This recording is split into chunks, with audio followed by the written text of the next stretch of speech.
Right.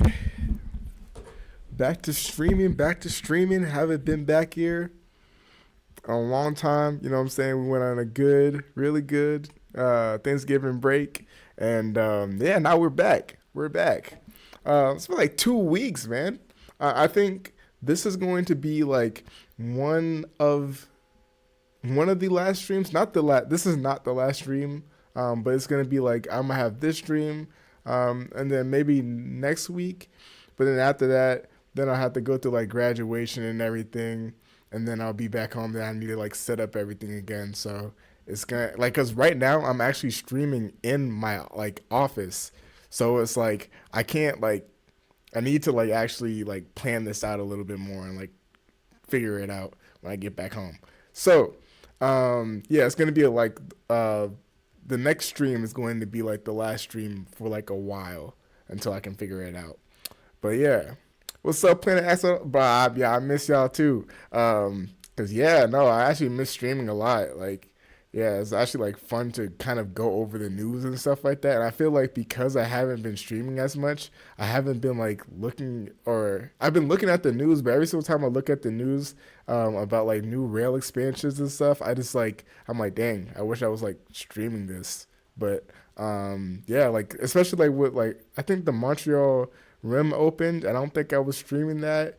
I know the Finch LRT opened in Toronto as well. That was just today or yesterday. I don't know. But yeah, no, it's like a really good week. I'm gonna start off with some stuff sent over from my Patreon members. They sent uh what is it? It's like oh yeah. So it's the Bay Area Transit Part One, Golden Gate Uni VTA, Samtrans, AC Transit, early '80s footage. I'm pretty sure this is um, like it's kind of like a PSA video. So we'll like look over this PSA video. I hope this it's not like blocking the chat. Oh yes, it's good. All right, let's see this. But they recommended me watch this after like because we watched the New Jersey Transit stuff a while ago. So yeah. Driving a bus in a big city can be a very demanding job. You're always the biggest boat in what can be a very crowded lake. At any moment, there's a dozen things to think about and deal with. Everything from split-second driving decisions to all kinds of passenger hassles. You know what I mean. Things like the guy with no change. You can't change this? No, sir, we're not allowed to. Oh, that's ridiculous. Why can't you change this? Or the cranky old ladies. Stupid, but you want to see a card or you want 10 cents. Or the ones that think that they don't have to pay the fare. I'm a senior citizen and I pay my fine. And every once in a while, you'll get someone who either gets physical with you Oh, don't turn me down, lady. Come on. All Give me right. a... Hey, don't... or with another passenger. Dang. Okay, they're really they're really acting in here. This is actually like good acting. See, this is what's missing from the modern day like PSA videos. Like, where is this all this good acting? Like, we need this back. Bring good acting back, cause like this is like actually getting physical. Like, you know what I'm saying? Bring that back. Don't turn me down, lady. Come on. All Give me right. a... Hey, don't... Or with another passenger. Damn.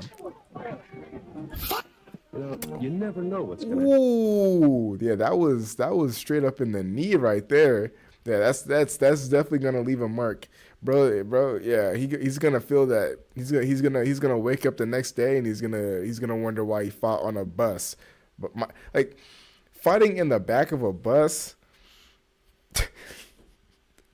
I mean, like what could have possibly been said to like get them this aggravated, bro? Like what happened? Hey, don't... Or with another passenger. You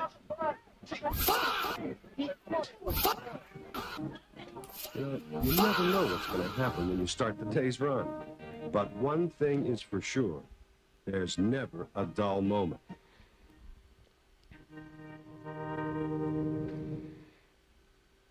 Jim Bishop. Been driving a bus in this city for almost 15 years, and I've had some experiences. Some good, some not so good. Matter of fact, something happened to me one day about 2 weeks ago that really shook me up. Kind of thing that could happen to any driver. And that day started like most days on the line. Like today, in fact. No big problems, just the usual round of little headaches. Hold it, sport. No smoking on the bus. Oh, come on, man. Come on, man, yourself. Either put it out or you're out. You look smart enough to know you can't smoke on the bus. Yeah, man, you hold the house, bus drive. Hey, cool.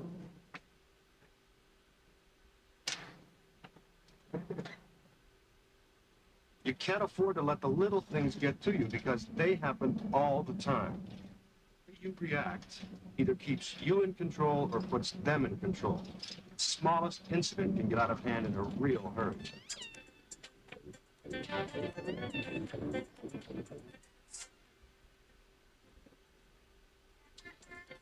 Curly, there's no playing the radio on the bus. I want to hear it. Turn it off or get off. They don't call it damn cops. See what I mean about little things getting out of hand in a hurry? The driver, instead of reminding the girl of company policy about radio playing on the bus, started a confrontation. A polite reminder works a lot better. Excuse me, miss, there's no radio playing on the bus. Oh, I see. Thank you for telling me the rules. Yes, ma'am. What?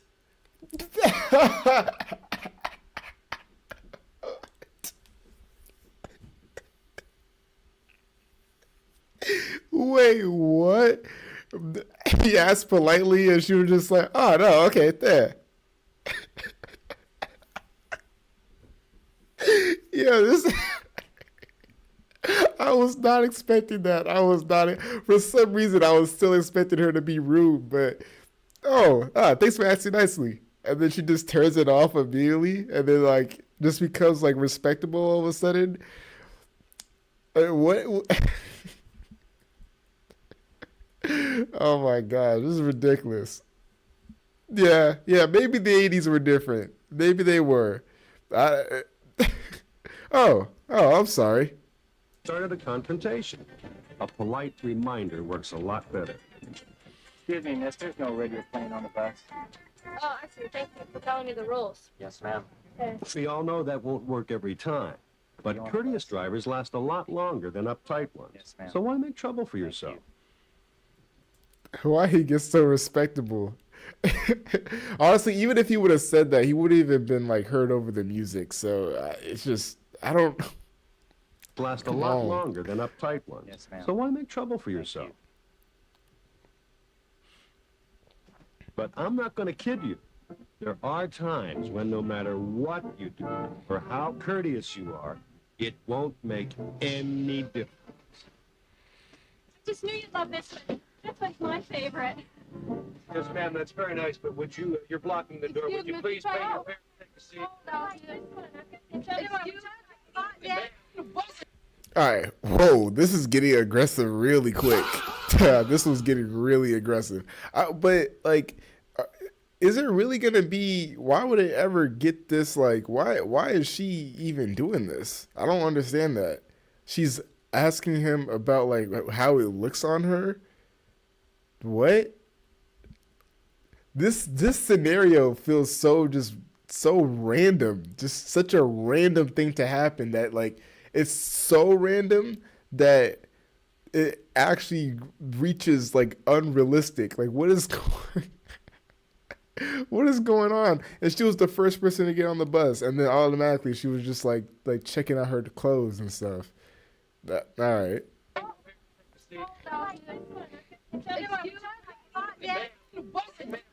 You're blocking the door. Would you please pay your fare and take a seat? Wow. This one is especially nice. Excuse me, ma'am. Do you have any money? Of course, I have money. Then why don't you pay your fare, take a seat, and I'll take you where you're going. I don't want to go anywhere. I just wanted to show you my new clothes. Yeah, bro. That's the face of bro. Yeah, I'd be making the same exact face. The same. What? Bro's looking directly at the camera like, you can't. She doesn't even. Right. She has to. This is definitely like some type of mental health like issue, bro. Cause like, what? So you waited for the bus. You waited for the bus. Then you got on the bus just to ask or basically show off your clothes to the bus driver. It doesn't matter, not like the people at the bus stop, but just to the bus driver. And then you're just gonna leave? That was it? Nice.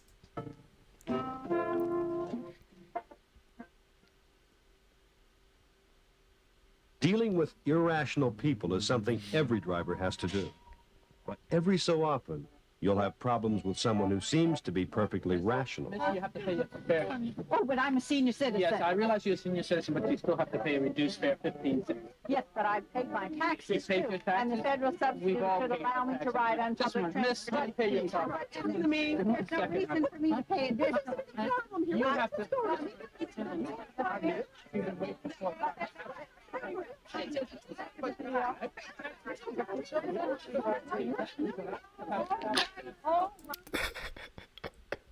I mean, they're arguing over who's paying more taxes now. This is real.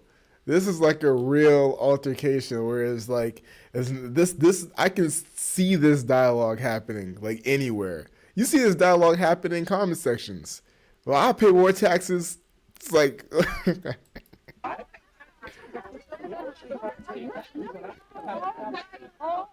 All right, here. Have you got change for $5? Feisty old ladies aren't the only cause of grief in a driver's day. Young people can cause just as much trouble, if not more. Turn the heater on. It's as high as it'll go. She's not listening to us. Let's get our own heater going.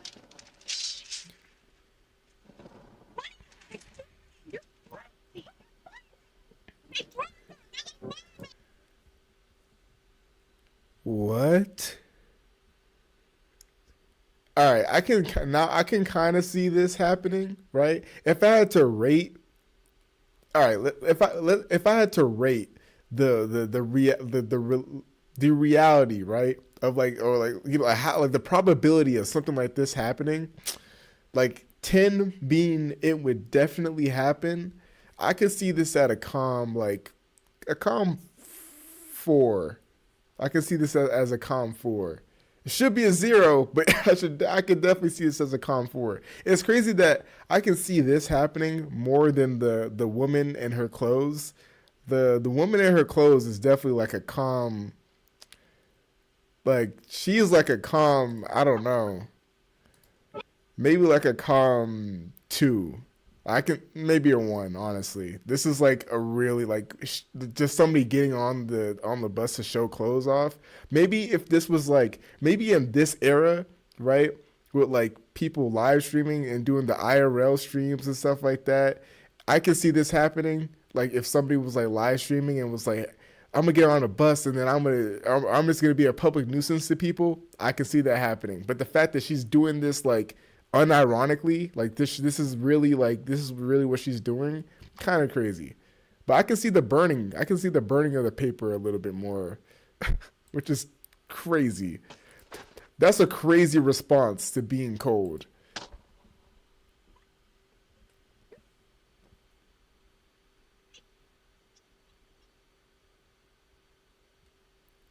Fire on a bus is serious business. Not only because of the smoke and flames, but because people can panic. That's why it's so important that you react. Why is she still driving? You pull the bus over. Why are you still driving? Pull the bus over and get people out. She is still driving. What's going on? Quickly and calmly. Call your dispatch. Give your location and where you intend to pull over. As soon as you're off the road, get your passengers off the bus. Remember, they're looking to you for direction and reassurance, so stay calm and be firm. I know she didn't leave the bus after. Why? You started a fire. what was the thought process? You're gonna start a fire, you're just gonna be warm, like you're gonna inhale all that smoke, and you started the fire next to your feet, like you started that. It's serious business. What? What? You started it next to your feet? That's crazy. Sure. So stay calm and be firm. After you've called for help and evacuated the bus, you've done your job. Don't take any unnecessary chances. Let the professional firefighters do their job. That's what they're for. Most drivers seem to agree there are two basic kinds of problems they have to face. The first might be called the hassles, the smokers, the radio players, the fare evaders, the types of situations that can almost always be handled by keeping calm, using your head, and keeping control. A lot of emergency situations fall into this category as well. But there's another kind of problem that's not so easy to deal with, and that's violence on your bus. Sometimes you can see it coming, sometimes you can't. Sometimes when you see it coming, you can't do anything about it. You do everything by the book, and you still wind up in trouble. I noticed when I got on, you were pretty cute.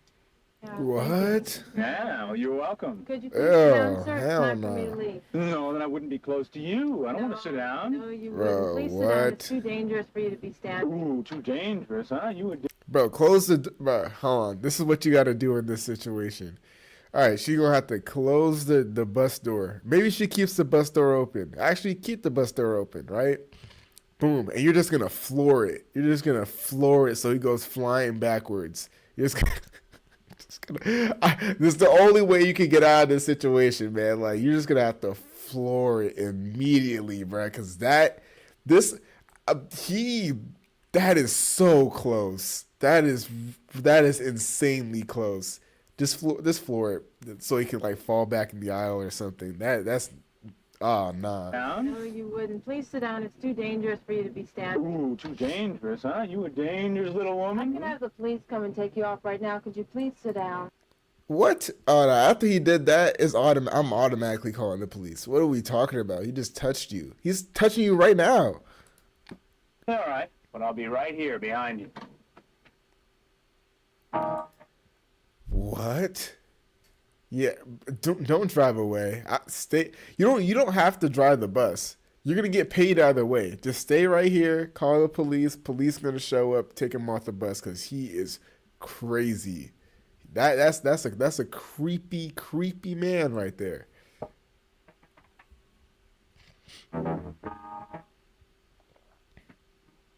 Babe, right behind you. Sir, please don't bother me while I'm trying to drive the bus. Come on, let's dump all these passengers. You and I, pull over to the side. What do you say, huh? I'm gonna call the police if you don't leave me. Really? All right. Let's go again. I gave the woman with the clothes. She's like a 1 out of 10, like of that probability of that happening. The people starting the fire in the bus, that was a 4 out of 10. I can actually see this being like a 7 out of 10, because like this is crazy, but there are truly people out here just like this, and it's just like at that point, do not drive the bus. You like stay on the sidewalk, bro. Call the police, get him off the bus as soon as possible. Also, where are the other passengers? Like if you're a passenger in the back and you're seeing this happen, don't let this happen. This is crazy. Me alone. Hey now, lady, don't turn me down. Come on, don't be a bitch. Yeah, like a 7 out of 7 and an 8. This is real. This stuff it's crazy, so crazy. This is why this is literally why we have those big visors now that like block, or in some cities have those big visors that block off bus operators. Please, if you don't leave me alone. Hey now, lady, don't turn me down. Come on, don't be a bitch. Hey, don't do that. Yeah, nah, he's crazy. There are lots of times when you can't tell who's going to cause trouble. It's wild that it's wild that he just like automatically just caught a felony. Just like that's crazy. All that to catch a felony is wild. There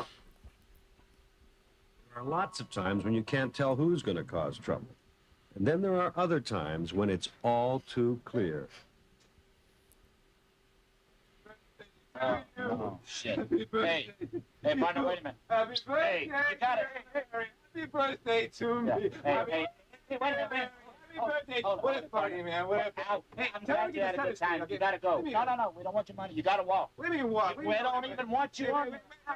No, I don't care. Come on. You can't have that bottle on this bus. I can't have the bottle. Okay, so why don't you have it, huh? So, what do you see exactly? What do you like? Realistically, what are you supposed to do in this situation? It's kind of weird. Like, this is supposed to be a training video. It's a PSA video, but it's a PSA video for bus drivers. So, like, if you're about to be a bus driver, you're a bus driver in training, this is what you see. Like this is what they're gonna show you. I would automatically not want to become a bus driver after that. If you're telling me, like, what am I supposed to do with this situation? There's a drunk guy. He's belligerent. This guy literally did everything that he was supposed to do, right? There's nothing that, like, I feel like there's nothing else that he could have done. He asked him to put the bottle down or leave the bottle, whatever. Stop yelling. He's not listening, and then he hits him over the head with a bottle. Like, what is he supposed to do? Like, there's no, at this point, the PSA video isn't showing what to do in situations. They're just showing different types of assault that you'll have to deal with. That's crazy. We don't even want you on. No, I don't care. Come on. You can't have that bottle on this bus. I can't have the bottle. Okay, so why don't you have it, huh? Got to be able to recognize potential trouble. That guy with the beer bottle had a weapon in his hand. The driver failed to recognize it, lost his cool, and paid the price. What? Yo, is this blame? It's blaming the bus driver for this incident? Where? Yeah, see, the bus driver, he lost his cool. He told him to put that like, what is he supposed to do? He did everything right. That's crazy. Driver failed to recognize it, lost his cool, and paid the price. That's wild. That's a wild Drivers take. aren't the only ones who have to pay the price for drunks and troublemakers. Okay, so remember when I said I wonder what happened or what could have possibly happened to get these two guys to fight? You're telling me that this guy tripped over his legs, right? Because he wasn't paying attention, and then this guy wasn't paying attention, and then they tripped, and then this is how they automatically go into straight brawling, right? Like full on Mike Tyson. That's crazy. Passengers can pay their share too. What? A fight among passengers can cause injuries to innocent people. You're responsible for the safety of all your passengers. And this is never more true. Bro, there's, oh my God, split lips, black eyes. Oh my gosh. The way that you're getting, the scariest thing, right, is having fights on public transportation because, like, there's all these metal poles around. It's so dangerous to, like, be thrown into it. Like, that's crazy. You're responsible for the safety of all your passengers. And this is never more true than when you've got a serious fight going on at the back of the bus.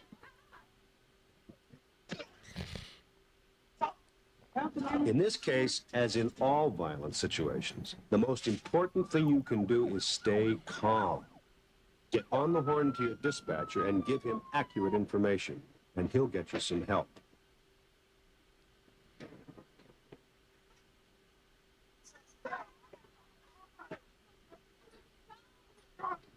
Most of the time, when something looks dangerous, the thing to do is not to get directly involved. That's crazy. Although there's going to be times when you're going to be tempted to get up and go back there and break up whatever's going on. That's exactly what you don't want to do. You're a professional driver, not a cop. The minute you get up out of this seat and go back there, you're asking for trouble. That's also true. That's true. There are a lot of bus drivers, even modern day, who need to listen to that type of stuff because there are bus drivers. I've seen bus drivers get into straight brawls with passengers, and I'm like, it's never that serious. Or that bus driver actually wanted to do it, and they're waiting for an excuse because there's no reason for you to like go back there and actually fight somebody. It's the same type of like case where I think about like people who like work at like a, I don't know, like what, like a 7-Eleven or something like that, right? Or like a gas station, and then somebody steals from the gas station, and then you're gonna actually put your life on the line. Even if it's not, you're just an employee. You're not like a manager or anything. You're gonna put your life on the line for that. It's not worth it. Like just you just call the police. You don't have to do anything. It's crazy. Have this seat and go back there. You're asking for trouble.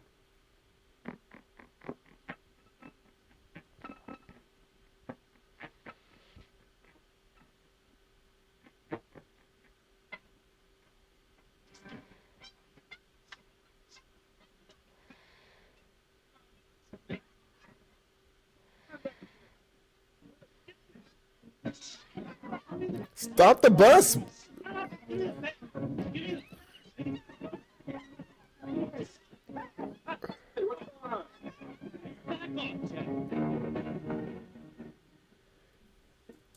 Call the police, man. Why is everybody's call the police first? Sometimes when you react, Yo, that was the sorriest. So what? You were literally no help. Call the police. He's just gonna walk back. Oh man, the urgency in this video. This is like what not to do in a lot of cases. I'm not gonna lie. Which it was what not to do. That was what not to do. But even still, on what not to do, you could have at least gave him some urgency or something like that. I don't know. although there's going to be times when you're going to be tempted to get up and go back there and break up. Oh yeah, autonomous buses are going to be amazing. It's gonna, yeah, they're gonna be amazing because there's going to be literally no one there to help you at all. There's gonna be. I think that's why I always think about that when it comes to like. I was watching a story. It was like it was the MTA, and I think. What was it? It was on New York City subway, and there was like basically the unions of the subway were basically saying that they're trying to make it a law, not just like a rule with unions, but like a law that every subway train needs 2 employees to operate the train. So one person driving the train and then one person closing the doors. So a motorman and a conductor, the same way they've always had it. But the main reason for that is because obviously the MTA and New York City subway is becoming more automated. So realistically, we have like 2 subway lines that are fully automated. But of course we have a person or 2 people manning the actual train, even though they're not really doing much. The conductor is doing more than anything because the conductor is actually closing and opening the doors, but the motorman doesn't really do much other than monitor the actual train, so it's doing what it's supposed to do. And then we have, I want to say like, I think it's 8 other lines or like 6 other lines that use automation on some part of their route. And the MTA is trying to spread it throughout the entire system to get rid of the old signaling. And one of the things that the union were saying, the railway unions were saying were basically like, listen, you need 2 people on each train because they're going to be unsafe. It's like they're basically protect passengers and stuff because, something could go down on the train or whatever, and then the people will be there to, the actual transit workers will be there to protect the passengers, which, like, bro, I think that, like, I think that when it comes to autonomous like vehicles and stuff like that, like trains specifically, I think that we could have employees watching trains, but like I think that like the idea of a motorman and the idea of a conductor, like it doesn't make any sense after that. So we need like something like a community, because I know the NYPD walks up and down trains, but not really. They don't do it as much as they should. But I know that like some type of like community safety department for the trains themselves, and maybe they could do that instead, because there really is no reason for a motorman anymore or a conductor anymore. But if the main thing is like to keep jobs and protect passengers, then that's what they can do. It's like a non-lethal like type of alternative, especially when we have to deal with like homelessness and like people going through mental health crisis, who just need somebody calm to talk to, not like a police officer that's going to escalate the situation. So I mean, yeah, that could be useful. But when it comes to like the actual motorman and actual conductors themselves, like the only reason to keep them there is for the jobs themselves. But they're already kind of there's no point. There's no point of having them on a train. On buses should never be automated, autonomous, ever. Like there's just so much. It's such a large vehicle. And the fact that there's no like set track of like where it could go, like it can literally just go anywhere. It's not. I don't trust that. But an autonomous train, like they've been all across the world now. So I definitely think that those are good, and the fact that New York already has it is good. But when it comes to public safety, if public safety is the main argument, transit workers aren't going to be able to. That's not what they signed up for. I don't know if that's the proper argument that unions should be using. Whatever's going on. That's exactly what you don't want to do. You're a professional driver, not a cop. The minute you get up out of this seat and go back there, you're asking for trouble.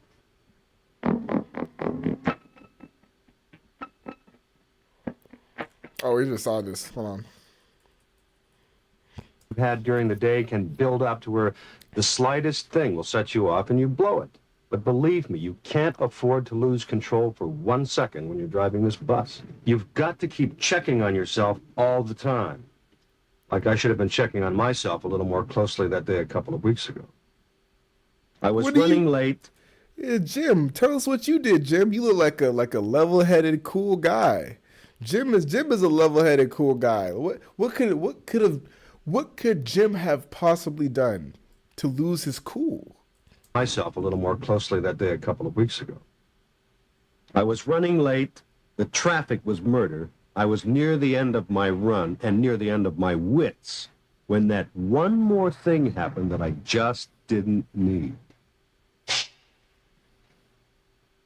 Where the hell have you been, you idiot?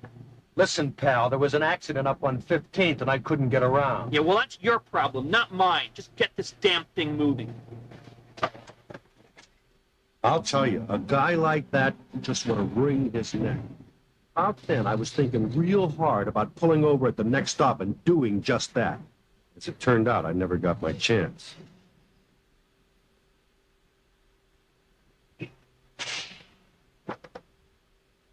This bus does go to the airport, doesn't it? No, this bus does not go to the...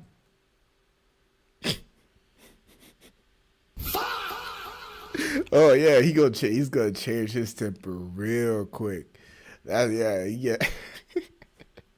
All that anger that Jim had, oh yeah, he had to throw that out the window real quick. That all that anger went away immediately. Airport does now. Get moving. I said, get moving.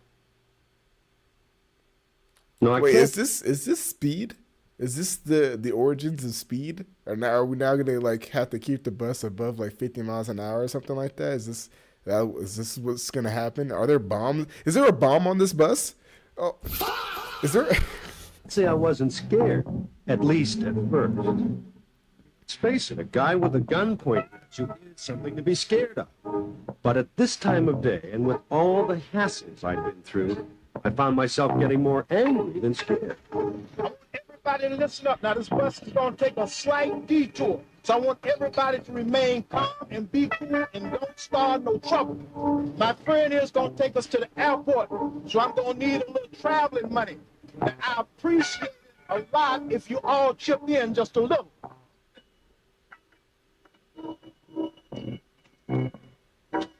756, District 3. We're receiving a silent emergency alarm. Codes 1356. Should be between 14th and Broadway and 11th Square. My accomplice here, Joe Three-Piece, is going to pass some money with his briefcase. When he does, it's going to take up a collection. Now, I just want you all to be real generous. All right, now let's go sit there. Get up and do what I told you to do. Richardson, this is Central Dispatch. Receiving assignment. 1356.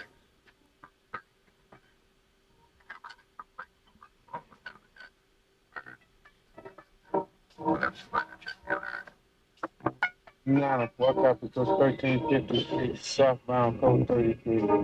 Respond to 14th and Broadway. Now, Joe. How much further to the airport? About 15 more minutes.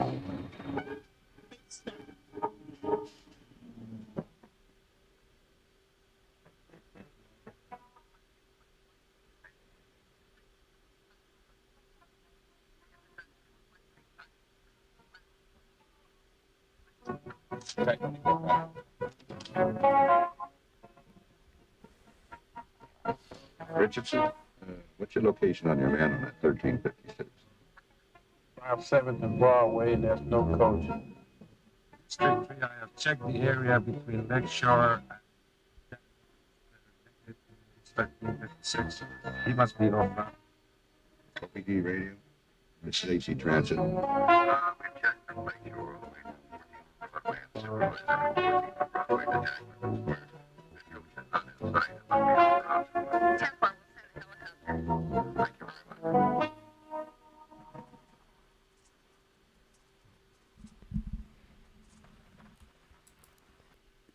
So like, did they just have like unlimited budget to make this?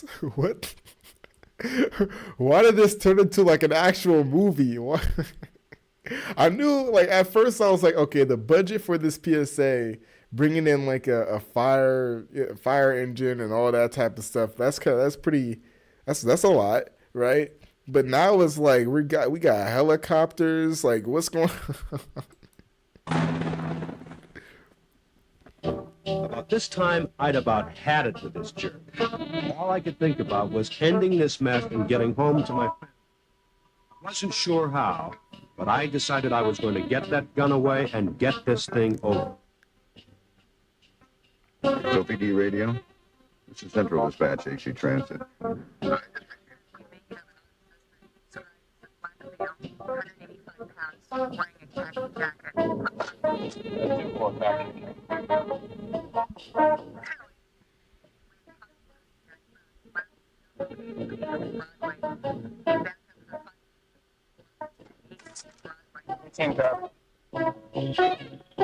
My mind was racing.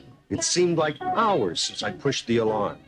I decided that as soon as I got off the freeway, I'd jam on the brakes and knock this fool off his feet and grab that gun.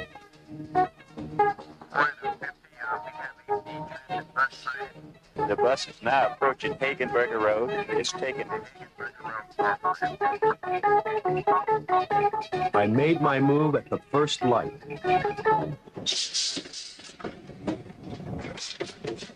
Okay, Jim.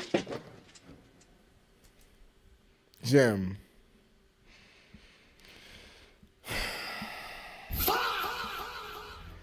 Jim, that was not a good plan. I was thinking in my head, I was saying it. I was like, yo, this is not a good plan. But no, I'm not gonna lie. This is a horrible plan. This is a really bad plan. Jim, you didn't. Why use both of your hands? Do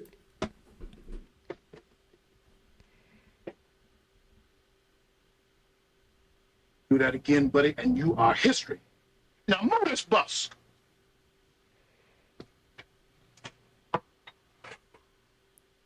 Suddenly, I wasn't mad anymore. I was shaking. I realized that I had just about blown it. It made that guy mad enough to blow my head off and maybe everybody else's too. I decided right then to just stay cool and... But I kept thinking, God, I hope somebody's looking for this. 4 out of 50, or the bus is now at Hagenberger and Edgewater. And we have ground unit 5 TAC 24 arriving on the scene. 5 TAC 24, I have plus 1356 in sight. 318, I'm pulling up behind him now. 5 TAC 24.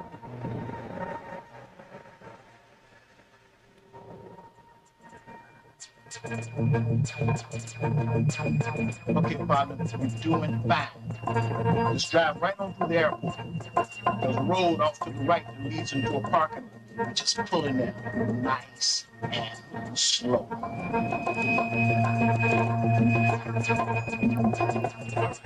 Just far enough. Just stop right here.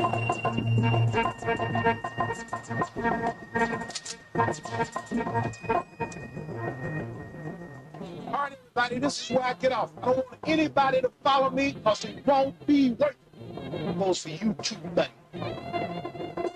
Police officer, freeze! Turn around! Place the gun in the bag on the ground! Stand up! Put your hands up! Fire! Step back to me slowly! Stop! Lift your right hand on your neck! Drop down to the ground! Raise your leg!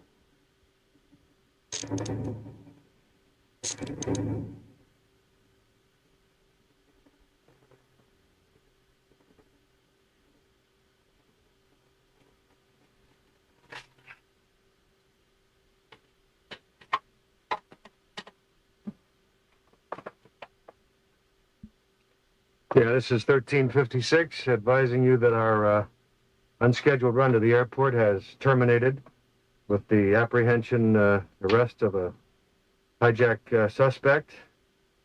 Passengers are all fine, a little frightened, otherwise uninjured, and I'm looking forward to the end of my shift. Any other instructions? Check. Now, before I sign off, would you do me a favor, please? Let my family know I'll be a little late tonight. Thanks. Jim, you were almost dead because you were playing around too much. Jim, wasn't that deep. He didn't, bro. That plan to stomp on the brakes, I was like, with the loaded gun is crazy. That's crazy, Jim. But okay.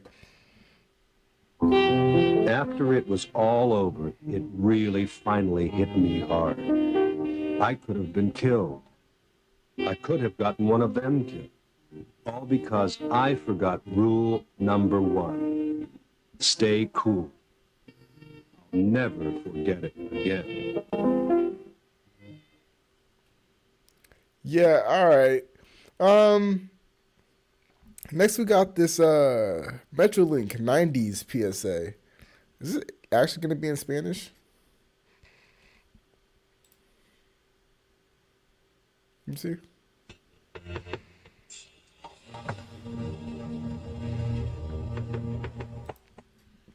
Yeah.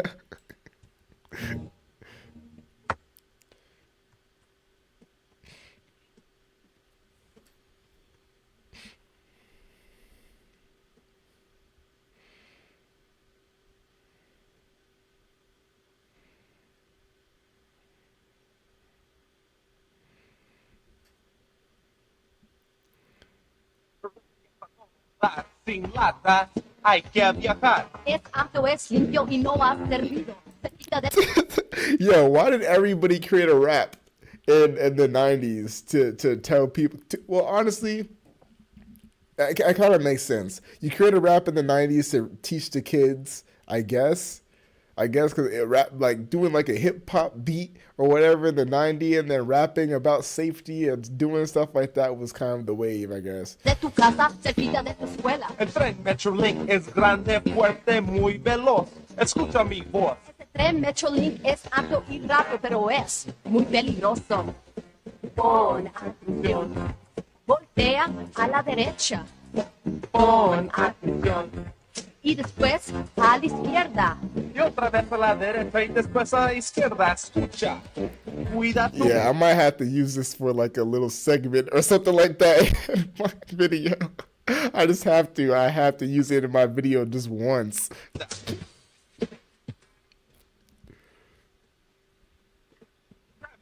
Así que no juegues con el tren Metrolink. Usa tu mente como la gente. Oye, niño, atrás de lo amarillo, no te acerques, fíjate bien. Lo que el Metrolink no puede hacer es frenar y parar para ti. La verdad es estar fuera del peligro. Aquí tenemos reglas, hay que verlas. 1. La primera regla para tener seguridad es ser alerta para que Do they still use Travis? Does Metrolink still use Travis as their like mascot? I know. I think almost not almost. I'm not gonna say that. I don't think that's true. But a lot of rail lines, a lot of commuter rail lines have mascots. I know. I think Metro North is like a robot or something like that. Like a like Metro. Is it like Metro Man or something? I don't know. Not Metro Man. Metro Man isn't that Megamind? nunca te tomen por sorpresa. 2. Las vías del tren no es para jugar, son para sobrevivir en esta ciudad. 3.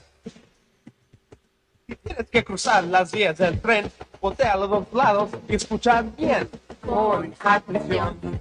Voltea a la derecha Con atención. y después a la izquierda. Y otra vez a la derecha y después a la izquierda. Escucha, cuida tu vida.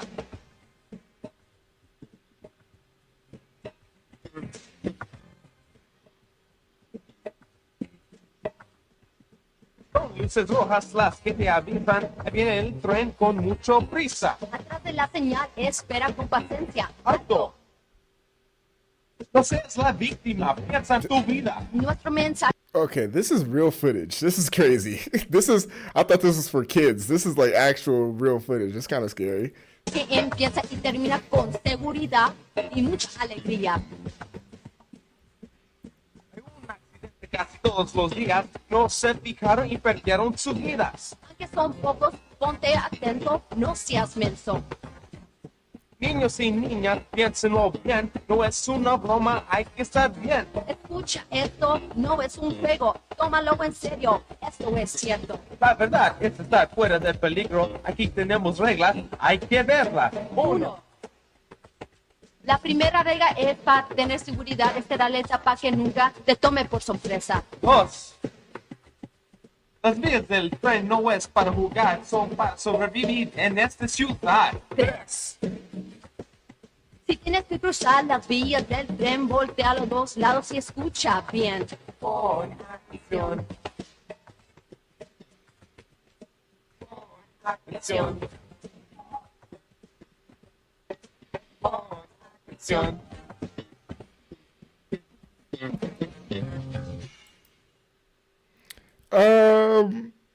Okay. Yeah.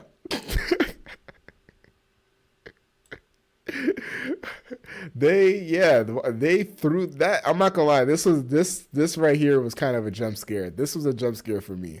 But other than that, nice little catchy song. You know what I'm saying? I love videos that are in like 144p.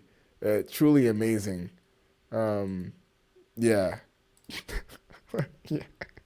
All right, let's move on to the main storyline of today. Have to remove all, like, let me put this all back. Go to OBS real quick. Cause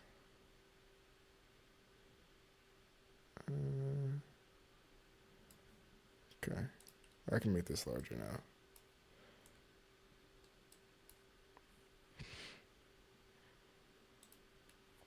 All right. Yeah. Okay. So, wait, is this a live stream? It says live, but I don't think it is. All this stuff. All right. So the Federal Way light rail extension opened, which was amazing because now that means was it line 1 is longer, which is great. It's crazy that this opened up before like what's that, like Western what is that, what's that, Redlands or whatever it's called, that place got connected up. So it's kind of wild. I feel like they're going out of order right now. But of course, like a floating rail bridge. I think we watched that last stream, right? A floating rail bridge is pretty difficult to make. So I guess, you know.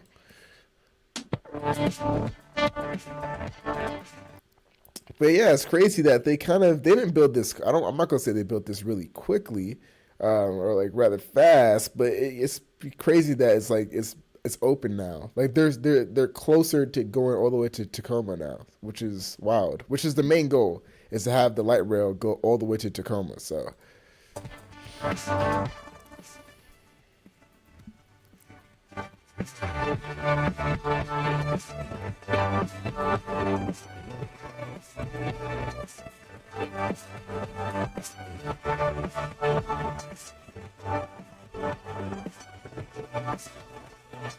Hello, I'm Shantae Sumter. Thanks for joining us for this King 5 special. I am here in Kent at the Kent Des Moines station as we prepare for Link Light Rail to extend into Federal Way. So a very exciting time ahead. I'm joined by King 5's Drew Andre, who is down in Federal Way at Federal Way downtown, which will be the new end of the Link Light Rail, which is just an amazing point to see, Drew, especially when we think about the delays and how long it took to get here. Oh, right, Shantae. And Federal Way has such high hopes for what is going to happen here. And this really is going to be a game changer for people who commute in South King County and even Pierce County, too. So a very exciting start to this new extension here. Well, thanks, Drew, and we will be checking back in with him in just a few moments. But for those of you preparing for tomorrow when those new stations will open, let me tell you what you can expect. So, of course, I am here at Kent Des Moines, so that is the first of 3 new stops. And here's the plan for tomorrow. Now, once all of this is said and done, Light Rail will be adding nearly 8 miles parallel to I-5. So this is really going to expand that project into South King County. So it includes those 3 new. There's some decent TOD being built around, I think, at least the Federal Way station. I'm not sure about the rest of these. I think a little bit, but I know Federal Way has a lot more. So that's pretty good. You know, I mean, like the downside is that they're running next to I-5, which, you know, not really. Like, there is more population in other places and other, you know, more along this corridor right here. But I feel like this is, you know, it was a quicker way for them to get it built, and there's no like grade crossings or anything, so this is like really like unimpeded the entire way until you get to what's that, like just south of downtown Seattle. Stations, Kent Des Moines, which is right here along Highway 509 near the intersection of I-5, Highway 516, and near Highline College. The next stop down the line is Star Lake Station. That is next to I-5 at South 272nd Street. And the final stop, downtown Federal Way, where you just saw Drew there. That's on South 320th Street, just west of I-5 and close to the Commons Mall and shopping centers. So this will bring Light Rail one step closer to one day reaching Tacoma. Sound Transit says you'll be able to get from Federal Way to SeaTac in just 16 minutes and to downtown Seattle in under an hour. And from here at Kent Des Moines, you'll be able to get to T-Mobile Park and Lumen Field in just under 40 minutes. So definitely going to make a big difference. Now, the total price tag of this is about $2.5 billion. That work started back in 2020. So it's been a long time coming to get here, but we will finally see that happen. And of course, Drew, construction didn't go exactly as planned. At one point, transit officials had to make some changes to the route. But Drew, what led to that? Well, Shantae, this was all about safety, and it actually delayed this extension by about 1.5 years and cost $100 million. But Sound Transit says it was a necessary change. We're talking about the area in Kent around the McSorley Creek wetland. During construction, Sound Transit found unstable soils went down pretty deep, and it wasn't suitable for pylons to go in there. It wouldn't have been stable enough to survive an earthquake, so they designed a bridge to go over the problematic soil. We had to go back to the drawing board. We sat down with our design builder and other project team members and looked at different solutions, and this was the one that made the most sense. To just, instead of trying to build through the wetlands, we built over them. And it is the longest bridge in the Sound Transit system. Sound Transit says it is now perfectly safe. So this isn't going to require more inspections or anything like that than a typical bridge, according to Sound Transit. Shantae, I'll send it back to you. Well, thanks for that, Drew. So as we look forward to the Federal Way extension, I know a lot of people have wondered what will happen with what comes next. We know eventually light rail will move into Tacoma. So that's one thing that a lot of people are looking forward to. And at that point, when that happens, construction hasn't quite started on that yet, but it is a story that we have been following as well. And that's where the next plans are. So Kings 5 Savannah Welch has a story on that and what you can expect. We're still a few years away from breaking ground on that project, but right here at the end of the Federal Way link extension is where the next phase will begin, connecting train service even further into the South Sound.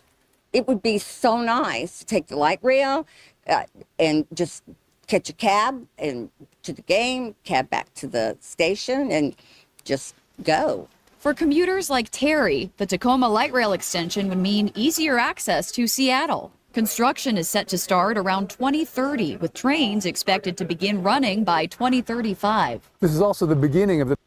Yeah, I remember it got pushed back because they're restructuring their funding because they basically blew all their funding on the first portions of their expansion, which is unfortunate. I feel like, again, the best way to build transit is to continuously build it. I think that's why this section has been, I mean, even though they ran into some issues, yeah, like the fact that the ground was unstable or whatever, you know, I feel like if you're continuously building transit and the same type of transit, right, the same mode, the same light rail or whatever, it's going to get cheaper as you go because you're keeping the same type of expertise in-house. So it's kind of unfortunate that because of the fact that they ran out of funding because the first phase of opening up the light rail extensions were so expensive and so kind of the technical challenges of them were so daunting that they're going to have to push back the construction to 2030. But yeah, I mean, because think about it, this light rail, it's saying open by 2035, but it could realistically, the entire extension to Tacoma could be built by 2031, 2032 if they would have just, I guess, managed their budget and managed their the technical challenges a little bit better. But, you know, I mean, you're building light rail. You know, it's not really that crazy, but they are building light rail with with elevated stations and no at-grade crossings. This entire extension has no at-grade crossings. Like the past two extensions, aside from Line 2, have had no grade crossings. So it's like, yeah, I understand why it's expensive, but at the same time, I mean, it's a light rail. I don't know if it was really that worth it. Again, it's one of those cases where it's like they should have just had a metro to begin with. The Tacoma Dome Link extension. From Federal Way, it's a 10-mile stretch with 4 planned stations. Yeah, and that's the thing. I would definitely, when I start playing Axolotl, when I start up streaming next time, I will, because it is hard to go back and forth. But I think yeah, when I start streaming up next time, I will. And so if anybody would want to, you know, then that would be great.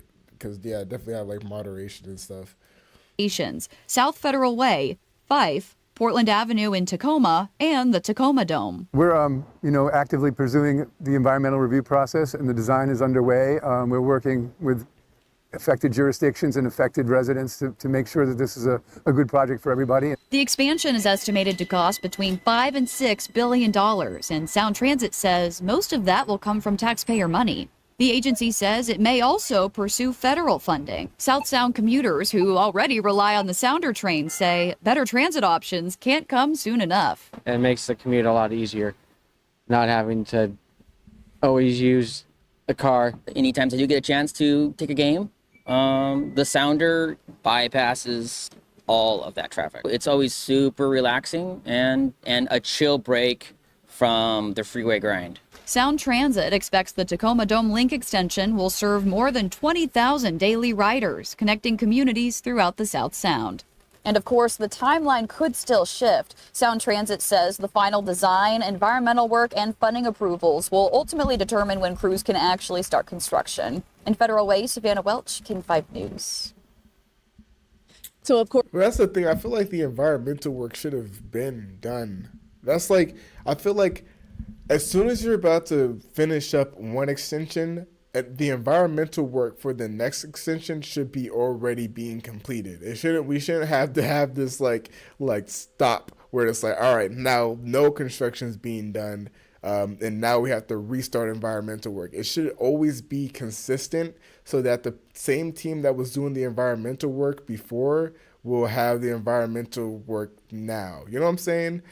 So it's like they're constantly, that same team is constantly doing the environmental works for the different extensions, and then you have the team that is actually, well, the contractors who you're actually having build the extensions are constantly working as well. That's the only way you're going to get these projects done in a reasonable time, without spending extra billions of dollars and going completely over budget. You just need to do it as quickly as you possibly can. Of course, that's something we will keep a close eye on, but the moment is here, of course, to get these 3 new stations here at Kent Des Moines. One, we have Star Lake and, of course, Federal Way downtown. And with us this morning, we have the mayor of Kent, Dana Ralph. Thank you so much for getting up with us this morning and coming out. Good morning. Thank you so much for being here to help us celebrate this project. Yeah, it is a huge moment, I imagine, for people here in Kent. We've seen the trains go by for months. What will this mean for your residents? It really means the opportunity to be connected. It means that Kent residents are connected to the rest of the region, but the region is also connected to Kent. So my hope is that we're looking at this as folks from up north having ease of access to come and enjoy all the things here in our city, and then our residents being able to go and explore other places. And when we think about developments, I know we've spoken with the mayors of Federal Way and Linwood and seen how this has kind of impacted developers wanting to come. What is coming next for Kent? Anything you can share? Absolutely. So we've been planning for this for probably the last 2 decades. And we know that the stations being here will kick off a variety of redevelopment. We've got property in front of us that's going to bring housing, commercial, other retail opportunities. So this is just the beginning for what this neighborhood has really deserved for a very long time. And one other thing to consider when we think about the light rail coming here, you know, we have a Highline College, that sort of thing. What have residents personally have been telling your office about what this will do for them in their daily commute? So the access to the college, I think, is one thing that's really important for students to be able to get here using transit. For our residents, it means that they get to move, like I said, around the region, whether it be just getting to the airport. I've talked to people that are saying, now I can Uber to the station and then go to the airport. So things like that, getting to events downtown or work, having the opportunity to have access multiple hours of the day. And one last thing, we know that there's going to be a lot of celebrations happening here tomorrow. What is the thing you are most excited about? Being able to show this project off to the public. Our city staff has been working on this nonstop, like I said, for so many years, and being able to highlight that great work. Yeah, somehow the one with the floating bridge, that one isn't open yet. I think that one opens next year. But yeah, they've basically been doing this has been like a giant expansion project where you're adding like what, and the end goal for Seattle is to have 4 lines, I think. So, you know, it's like a giant expansion project, and but you know, it's been obviously because of the floating bridge has been a big issue when it comes to their budget. It's like drained a lot of the budget for all the rest of the expansions, so that's unfortunate.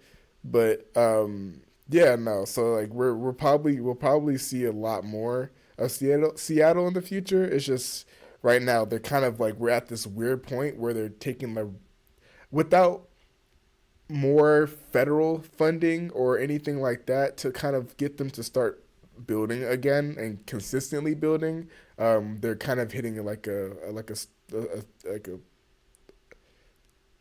pause in the entire building phase of the expansion. To me is really, really important. Oh yeah, definitely happy to finally be here, and thank you so much for coming out and speaking with us this morning. Thank you for helping us celebrate.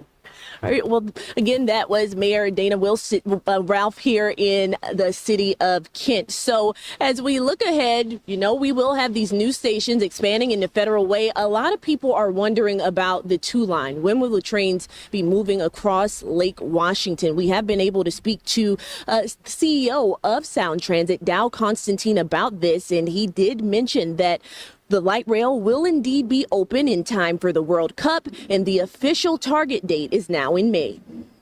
Yeah.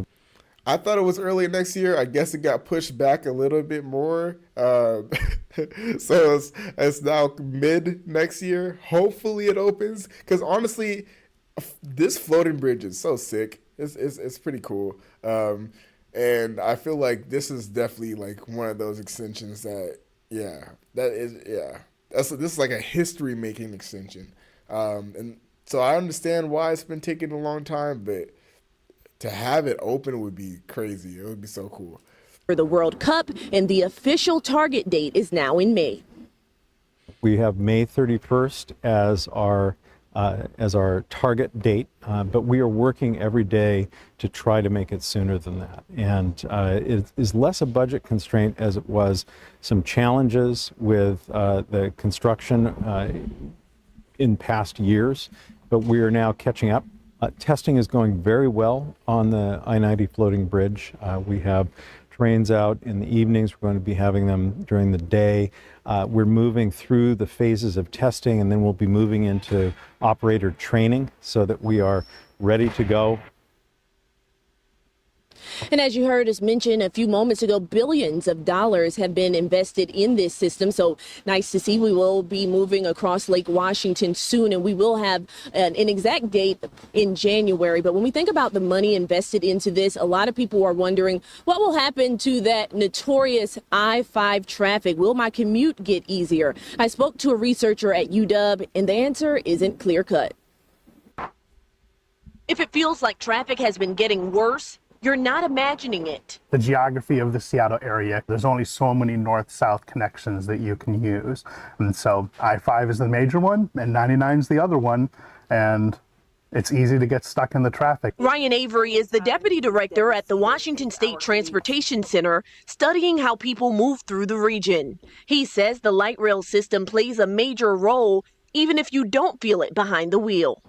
Light rail now carries 120,000 passengers a day, a 20,000 increase over the year since the Linwood extension opened. Even if half of those people came from Linwood, you're talking about the whole day, and that is less than 10%. It's like 6% of the traffic that's on I-5. And that's if every single one of them shifted from driving a vehicle on I-5 to riding the light rail. And we don't really know where they came from. NRIC's researchers pulled data on travel times on portions of I-5, 405, and Highway 99 a year before and after the Linwood extension. Southbound on I-5 and Highway 99, travel times actually improved by about 1 minute. But northbound, travel times increased by a minute and a half. And 405 got worse in both directions, up about a minute to a minute and a half in delays. Avery says several factors are at play.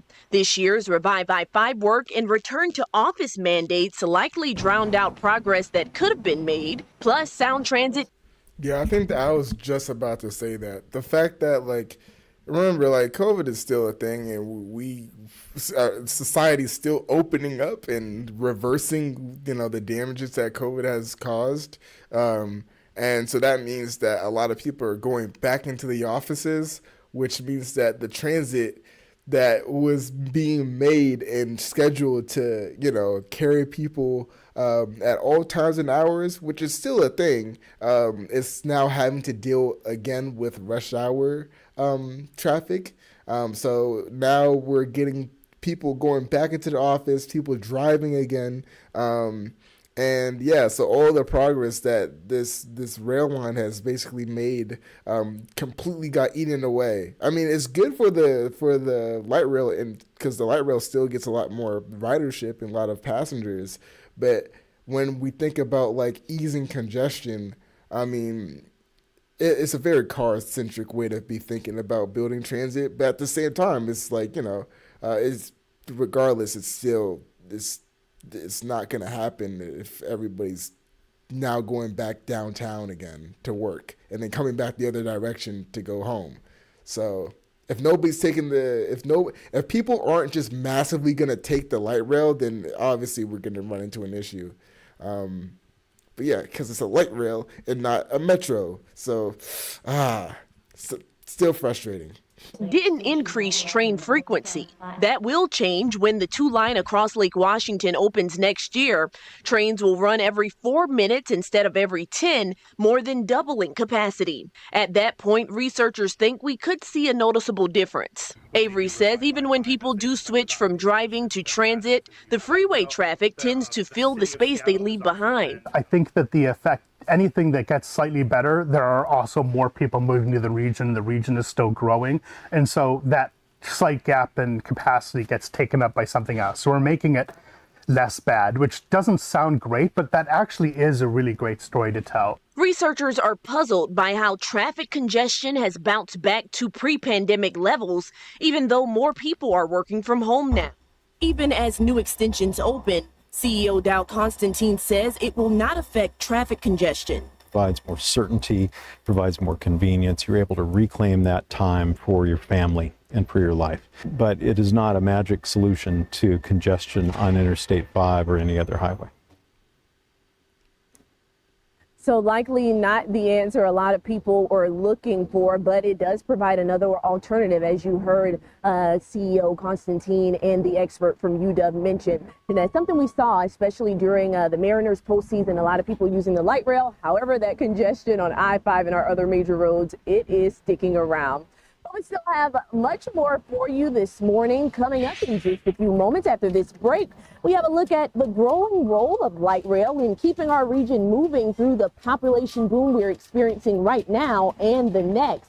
Plus, we will have a look back in at Federal Way. The light rail means new developments. Drew will give us what leaders there are planning and what they're learning from a city at the other end of the line.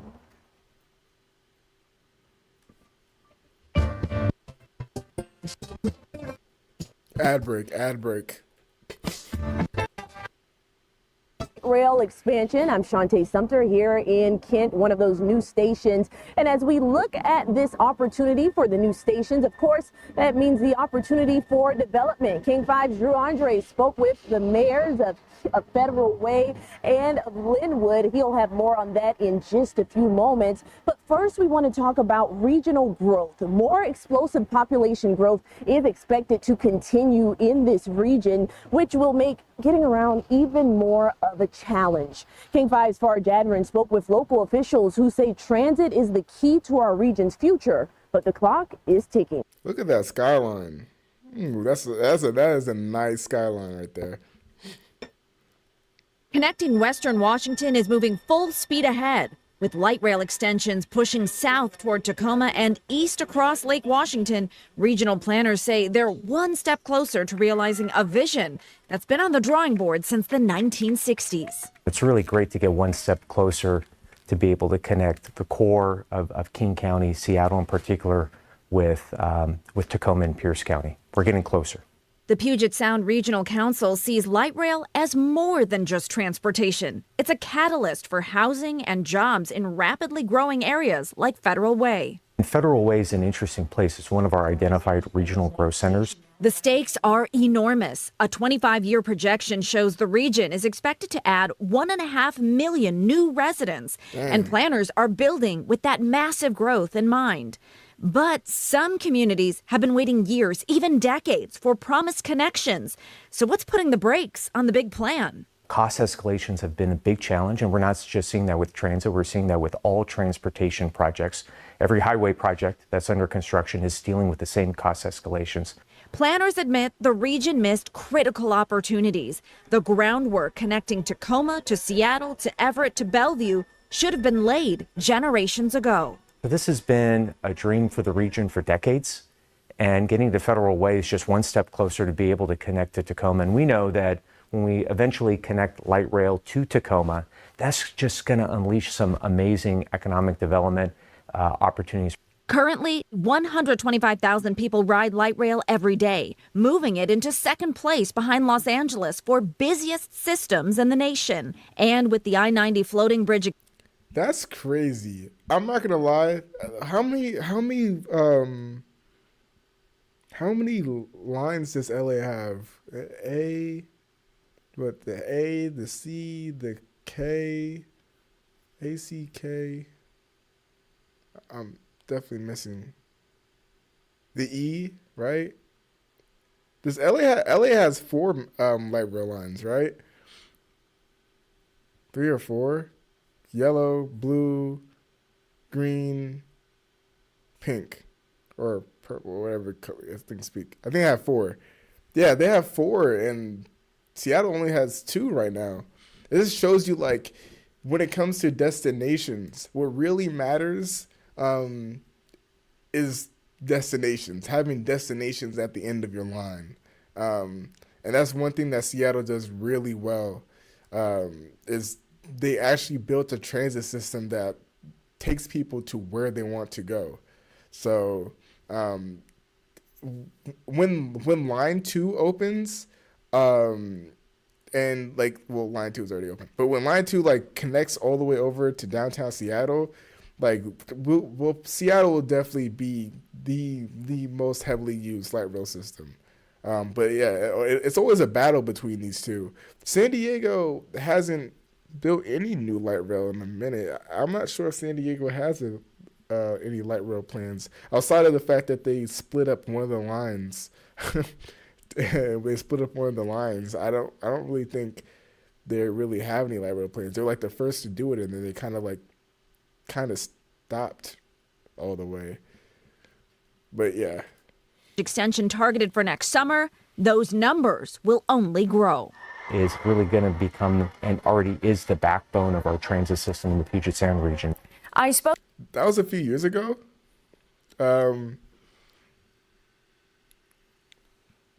San Diego built the line. That was a few years. I feel like that was such a long time.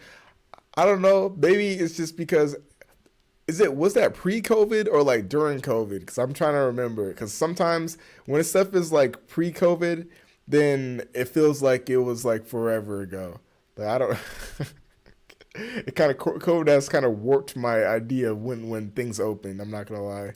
Spoke with the Tacoma Transportation Commission about the future of light rail in the Grit City, and they told me it can't come fast enough. The city is expecting a population increase and job growth of its own. While still in planning stages, the commission is still hopeful and anticipating light rail service arriving at Tacoma Dome Station by 2035. In the King 5 studios, I'm Farah Jadrin. Thanks for that, Farah. It's definitely something that people are counting down for. And as we've seen with these new stations come new developments, new opportunities. We just heard Kent Mayor spoke about that just a few. So pre-COVID? Yeah. Okay. So, I mean, it wasn't too long ago. But yeah, I need to look into San Diego a little bit more because I need to see exactly if they have like more plans. Because all I know is like right now, the cities that are building it the most is Seattle and Los Angeles, and like they're like spamming light rail right now, which is pretty cool to see. Just spamming transit in general is pretty cool to see. So. Moments ago, King 5's Drew Andre is down at the end of the system at Federal Way downtown. Drew, I know you spoke with city leaders who are already planning around this development. Well, Shantae, here in Federal Way, they really believe that this is going to become a hub. Part of that is because they're here at the end of the line. So they're right now racing to build housing and also businesses right around this transit center here. But they're also taking notes from city leaders up north, too, where we've seen several light rail stations over the last couple of years.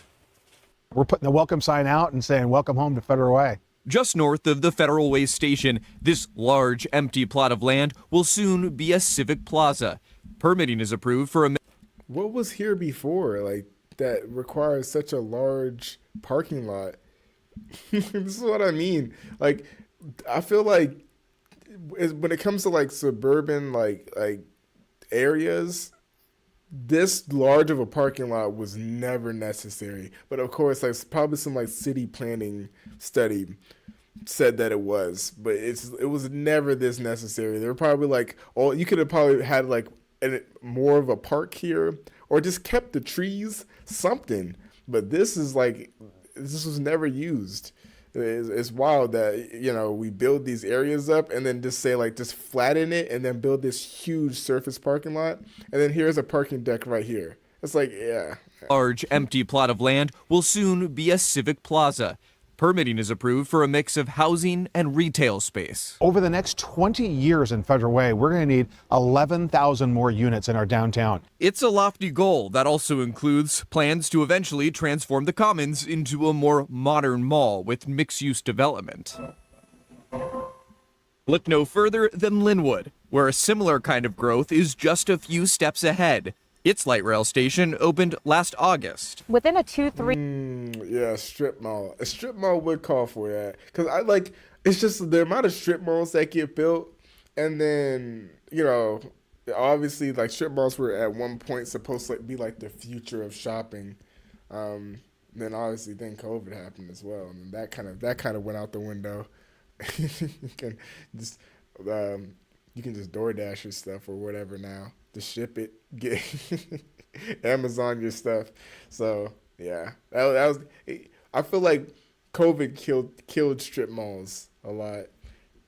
3 maybe block radius of the station itself, we've had well over 1,000 units that are either already open or are currently in the works. Do you see the demand that people want to live and play and work near light rail and mass transit? The 1,600 space garage usually fills up by 8 a.m. and a constant flow of Snohomish County commuters pack onto the trains. Our money, gas prices are outrageous, and so this is just a really nice way to get back and forth to work. Businesses within walking distance of the Linwood station, like the Japanese restaurant Wild Wasabi, are reaping the benefits too. Since there's more apartments, more people, means more customers coming in. Smart developers and investors and property owners saw the future and what light rail would do for a community. So a lot of these investors came years before even the construction was starting. City leaders hope, like Linwood, Federal Way's growth will take off once the trains start rolling. Federal Way really appears centered in the Puget Sound region to take advantage of all these things. And now we are here live with Federal Way's Mayor, Jim Farrell, who you just saw right there. So I'm curious, Jim, what makes you confident that people are going to stop here, and why should they be coming to Federal Way? Well, we're going to see probably between 20 to 30,000 more people per day in our downtown. It's going to transform our downtown. But what I also say is that, people are coming not only for, the convenience of the transportation, but a vibrant restaurant scene, international restaurant scene. We've got the mall and our beautiful performing arts and event center. So it's all converging here at this location. Immediately, how much is this going to change the way people operate that live in your city? Well, they're going to see a big change right away. But, we've put a lot of infrastructure in to make sure that's not going to be a traffic jam scenario. And that took a lot of planning, a lot of outreach, but also just a lot of forethought and coordination. Sound Transit, State Department of Transportation. So what I would say is they're going to see a lot more people, but it's going to mean a lot more investment in our community. We're talking about thousands of new housing units that are going to be popping up. That's Who are right. the kind of people that you think you're going to attract here? All kinds. I mean, you're going to have young people that are, looking for a place where they can get their first apartment. But you also have, folks that maybe in a single family housing that may not want to downsize and move, closer where services are. So it's a real mix. And that's the thing about in a community like this, we're going to include 11,000 new units in the next 20 years. So Federal Way is really going to go vertical, and we want to make sure that we've got a real variety of housing.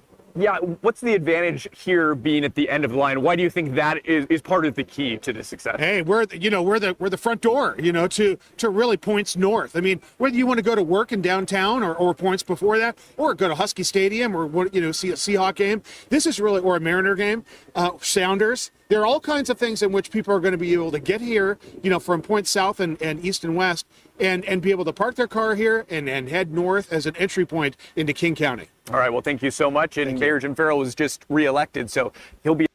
I'm not gonna lie, the light rail vehicles being like four connected has always been something that's killed me. Watching watching Soundtrans, watching their light rail vehicles being 4 vehicles long. It just shows you that it's like the capacity is high capacity. Don't get me wrong, that's high capacity and they need that. But at the same time, it's like, dang, like that again, that metro system could have been built. That's what they needed, or like some type of light metro or something. Like, cause obviously if you need this much capacity, I don't know if if a streetcar or a tram should have been the way to go. Be at the helm for at least another 4 years here as this development continues. Shantae, we'll send it back over to you. Thanks, Drew. Definitely, it's an exciting time. A lot of events are planned around each of these stations. So coming up, I'll tell you how you can get in on all of the fun happening tomorrow. Plus, we will take a look back at how we got to this point at this latest expansion and where Sound Transit hopes to go in the future.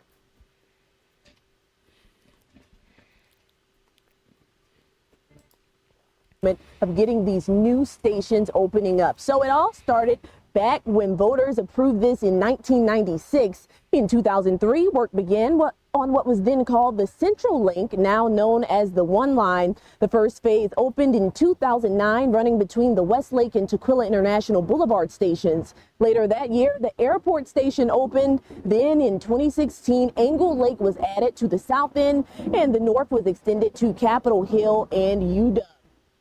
As things continued, there was a second light rail package that funded the Northgate expansion that opened up in the fall of 2021. This pushed the One Line north to the U District, Roosevelt, and to Northgate Mall. And the most recent expansion, it didn't stop there. That was when we got all the way into Snohomish County with the One Line opening up in Linwood. 8 miles of new track opened in August of last year, connecting Shoreline, Mount Lake Terrace, and Linwood. And as we look ahead to the future, those projects, of course, began advancing with that work that began in 2016, the 2-line project that would bring the light rail across Lake Washington for the first time. The first phase of the 2-line opened in spring of 2024 between Bellevue and Redmond Technology Center, with an additional phase extending it into downtown Redmond in May of this year. Now, as we mentioned earlier, the 2-line will be up and running across Lake Washington by the World Cup, but the goal is for that to happen by May 31st. We got that information from CEO Dow Constantine. We told you about that a little earlier. But looking ahead to the future, light rail, still so much planned across the region. And for more on that, let's check back in with Drew Andre. Well, Shantae, I think viewers at this point are getting the gist that Sound Transit has some big ambitions when it comes to expanding around the Seattle metro area. Of course, they are dealing with rising costs as all of this is going on. That only keeps growing with time. As we mentioned earlier, they're hoping to reach Tacoma by 2035. Everett by 2041. Okay. Open. Oh yeah, then they're supposed to build this by 2044. The South Kirkland, it was Kirkland over there. I forgot which place was Kirkland. I said over. I think it's over here now. But I feel like I don't know if I like. I mean, I understand that not people don't just go to downtowns. To just go straight to downtowns anymore. You need that like a bus or like a light rail or something like that to go around the downtown as well, which I think that's what they did. I'm pretty sure they have like some type of like a rapid not really BRT, but just like an express bus that skips around the downtown, which is cool. But you know, I feel like even with the system that they're building right now, let's say if this entire thing is built out, or when this entire thing gets built out, I should say, it's not a project, or it's not like a system that I would say is fully strong. It has some strong bones, but it's not completed. We definitely need something that could go around the outside of downtown completely. And also, I'm not sure if people would want to have to come into Redmond, and then transfer and then have to go to downtown Seattle. I feel like it should go straight to downtown Seattle. There's just some stuff that's kind of like wonky with the way the system's being built now, and it's being built in pieces. So I understand why it's being built like this, but yeah, I feel like even when the full system is built out, it's going to be a little bit, I don't know, just a little bit confusing with what they were trying to create. Maybe I think what I'm trying to say is it's a little bit out of date with the actual population growth. If you think that 1.5 million people are going to move into this region, I'm not sure if building a system that doesn't at least have something that like an actual light rail connection that goes completely around the outside of the downtown is like not doing that is going to be a good decision. You know, I don't know. It's just it feels very disconnected still. Up to Everett by 2041 and out to Issaquah by 2044. In the city of Seattle, the West Seattle extension has reached the design phase with the targeted opening of 20. Yeah, this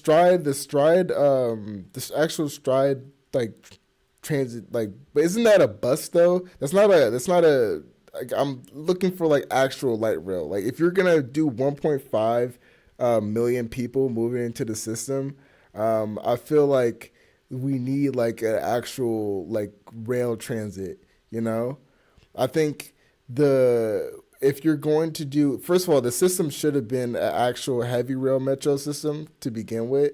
And if you want to, because it's just too many people in one spot. You're connecting 4 light rail vehicles together, linking 4 of them together.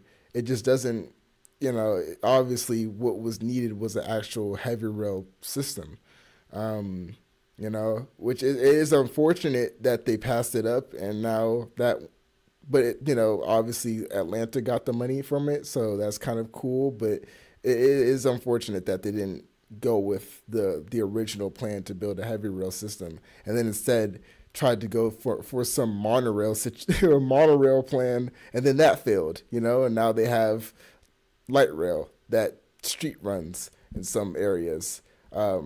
So, you know, obviously like that's slowing down, like this entire section right here is street runs.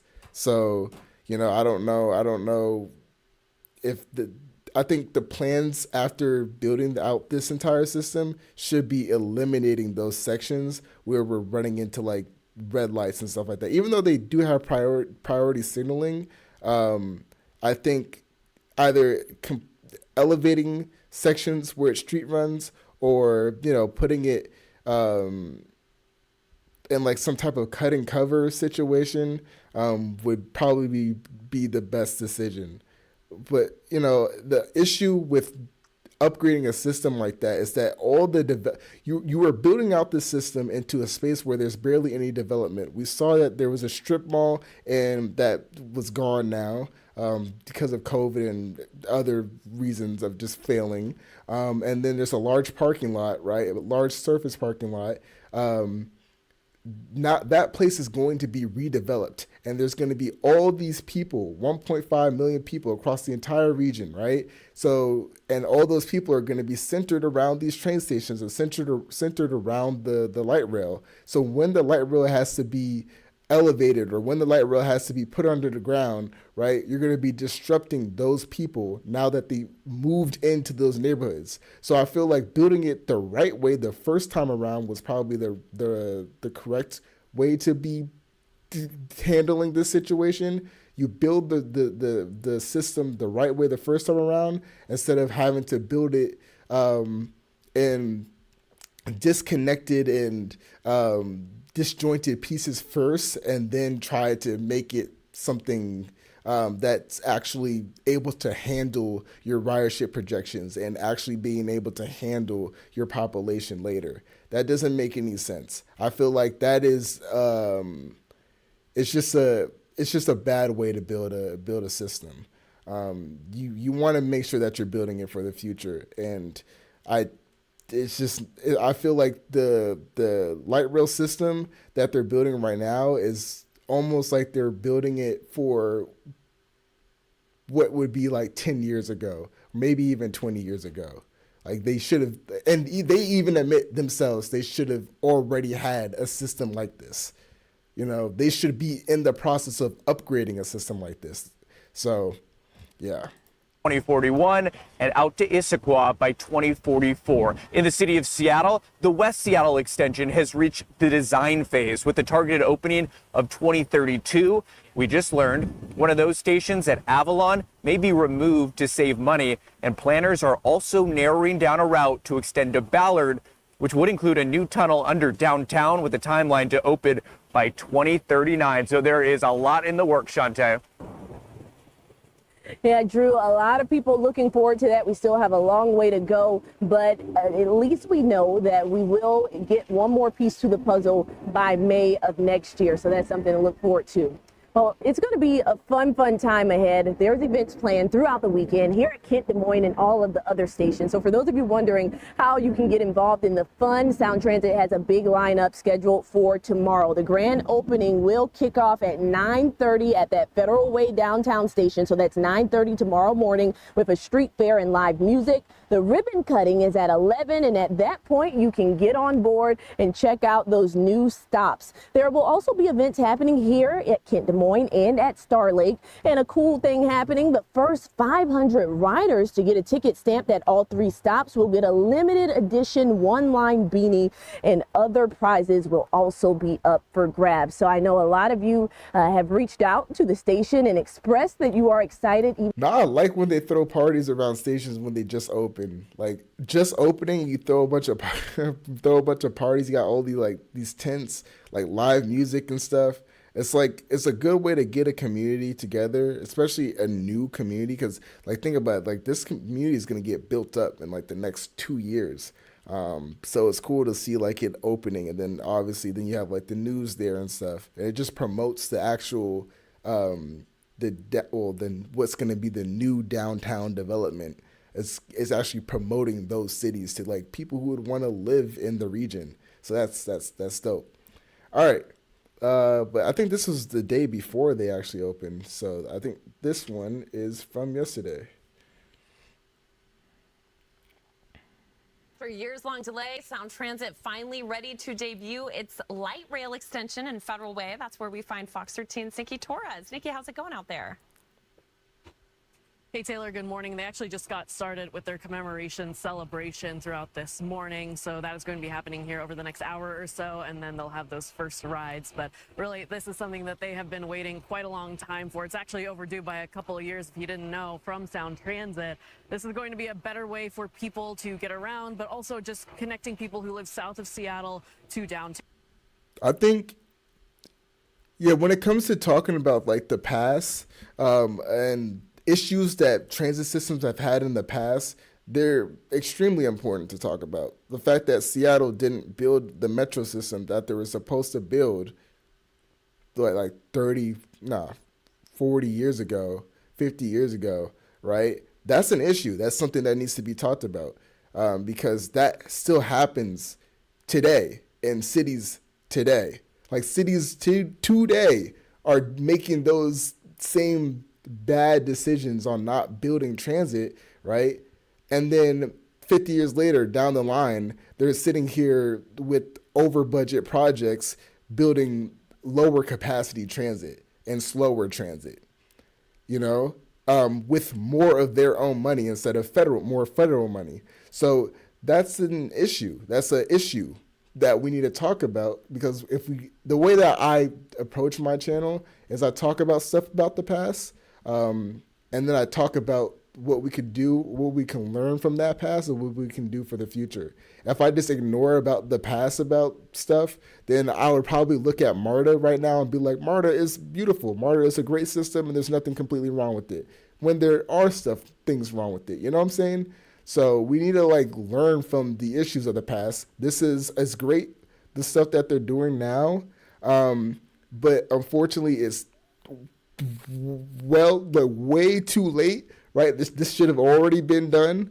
I don't think there's anybody's arguing against that Seattle should have already had this system 20 years ago. The fact that Sound Transit even admits it themselves, this is not a crazy take. So I think it is one of those cases where it's if we don't talk about those issues, it's not. There's a balance, right? There's a balance in understanding that these projects are great. Even when we think about the LA Metro, these projects are great, but there's a balance in understanding that LA should have never took away the lines that they had. You know what I'm saying? They should have never dug up the streetcar lines and the interurbans that they had to begin with. That was a bad decision. We can all admit that was bad. The fact that it's literally the same thing. As you made a mistake, you messed up. We need to learn from that, because if we mess up like that in other cities, we're just gonna run into the same issue. You're gonna be spending more taxpayer money. People are gonna be more upset. You're gonna get more protests. You're gonna have more displacement. And we're just never gonna learn from it. We just continue this cycle. So. LRVs, no. This is actually a streetcar vehicle. It is. And so it's I think there's the fact that there's a lack of understanding about what the difference between a heavy metro and a light rail vehicle. There is a little bit there is that kind of I think. There's that type of misunderstanding because of systems like this that operate close to metros, but aren't full metros. They're not. It's not a metro. Just because it has the name Metro in it doesn't mean it's actual metro. It's like Cleveland. Town, as well as even SeaTac Airport, it's going to be a little bit easier for them, providing another transportation option. Now, this expansion, again, it's 2 years overdue. Sound Transit said that this was because of the process that was slowed down by a couple of factors here. One, it was unstable soil that they were building on, so there were landslide concerns that were along the route. Now, trains are going to be running during peak hours every 8 minutes. The addition will better connect people in Federal Way to Seattle, SeaTac Airport.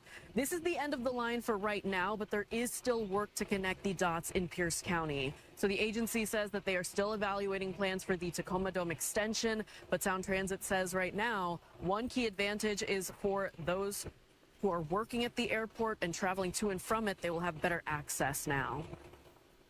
There are thousands of jobs at the airport, and parking at the airport is expensive. So if you work there and need to drive, you can't park right at the airport. That's the primo spot. And much of this preparation is in anticipation for the FIFA World Cup that is happening next summer in the Pacific Northwest. Seattle, as you'll know, is hosting the FIFA Men's World Cup next year. That's between June 15th and July 6th. Sound Transit does expect up to 1 million visitors during this time. There are also going to be 10 FIFA-sponsored fan zones within Washington. That includes Seattle Center, Tacoma, as well as Everett. Again, they are doing that commemoration celebration this morning. There are some local leaders out here along with a lot of community members, as well as people from Sound Transit. This is going to get going here in just a little bit, and then it will officially be a transportation option for people in Federal Way.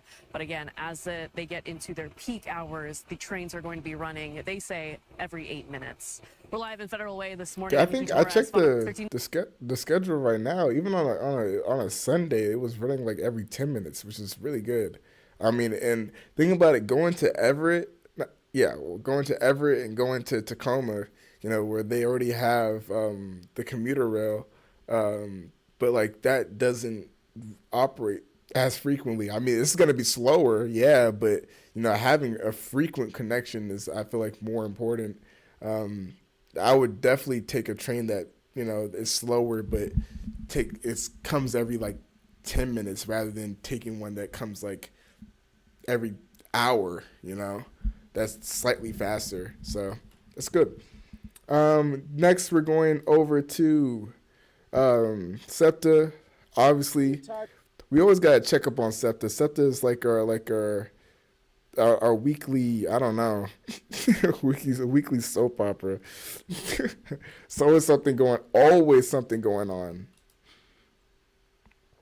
So I think, there's a strike that I don't know. I thought it was just the buses that were striking, like the bus operators that were striking.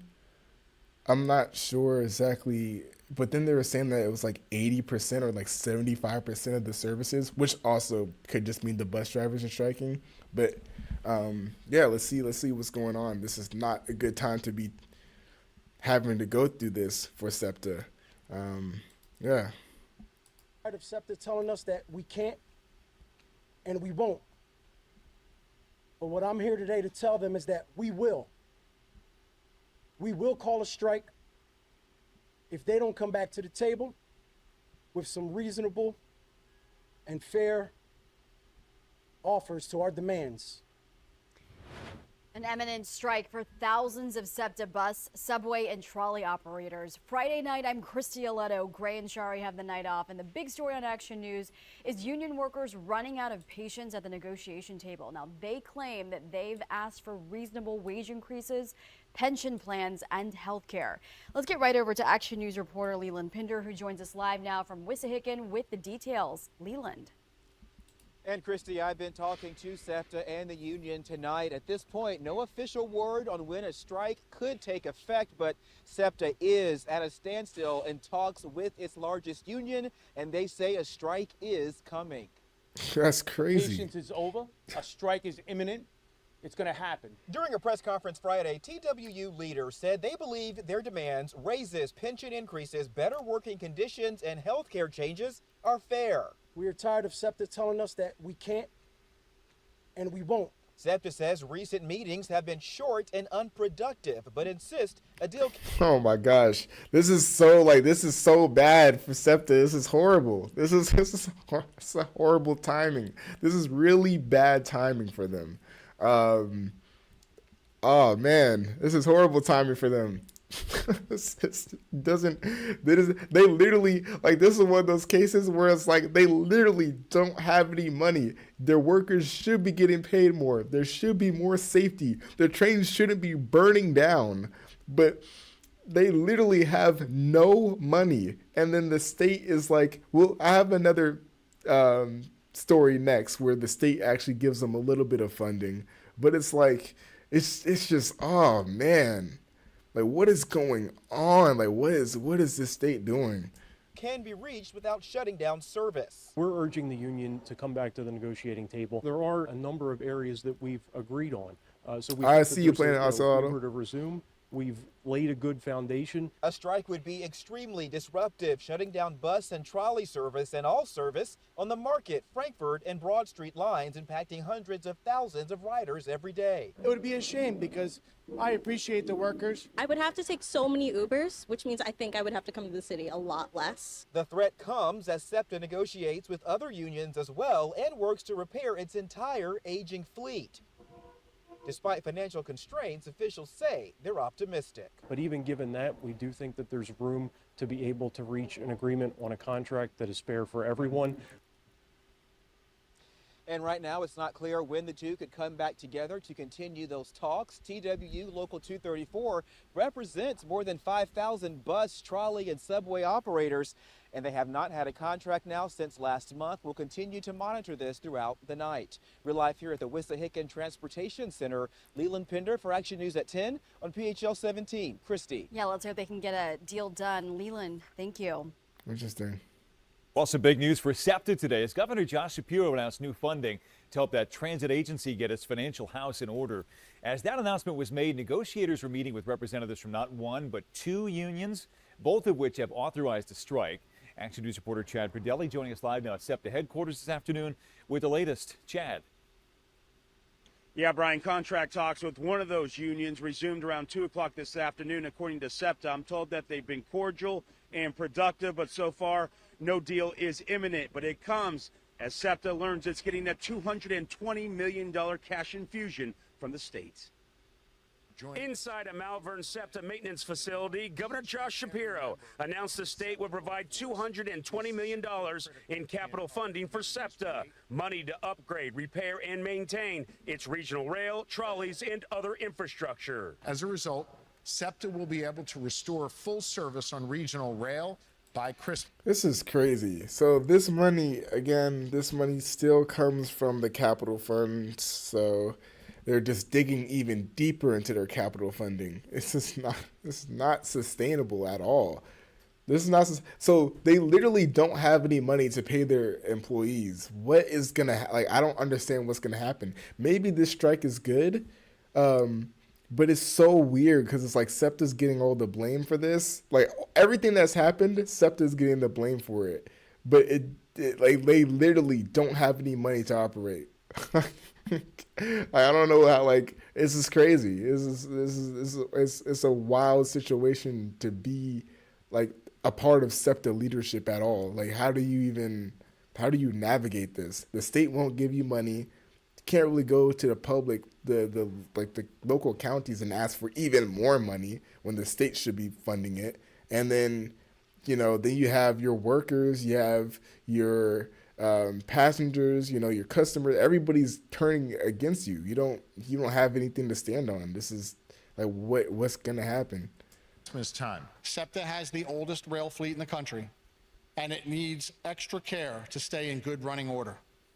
That takes financial support. The money is coming from the state's Public Transit Trust Fund, the same pot the governor tapped to provide SEPTA with $394 million for operating expenses this summer to prevent massive cuts to services. Much of the money will be used to work on SEPTA's Silver Line 4 fleet of rail cars. In October, federal officials ordered SEPTA to inspect and repair that fleet after several fires. They'll be able to lease and purchase up to 30 additional train cars from transit systems in Maryland and Montreal that use similar rail cars. The announcement comes as negotiations are underway with the Montreal is interesting. So Montreal's EXO is going to give them rail cars. I did not see that coming at all. I mean, sort of makes sense, but I didn't see that coming at all.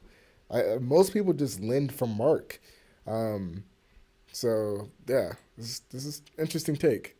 The unions representing bus, subway, and trolley operators. Both Local 234 and Local 1594 in Upper Darby have authorized strikes, but so far workers have not walked off the job. We're talking. I think everything's been productive. And yes, I'm still very confident that we can get a deal done without any potential work action. And right now the talks are focused on Local 234, which represents about 5,000 workers here in the city. I'm told talks with Local 1594 out of Upper Darby will likely take place sometime next week. Live in Center. Yeah, so let's just, yeah, I don't know. Hope for the best. All right. New tonight, trouble on the track. Let's go into some Acela news that happened. Yeah, an Acela caught fire. One of the old Acelas caught fire because we just can't just let these guys go. We can't let them retire. Cannot. The equipment shortage for Amtrak is too bad, and the new Acelas aren't coming online fast enough. They're still having door issues. It's just, oh man.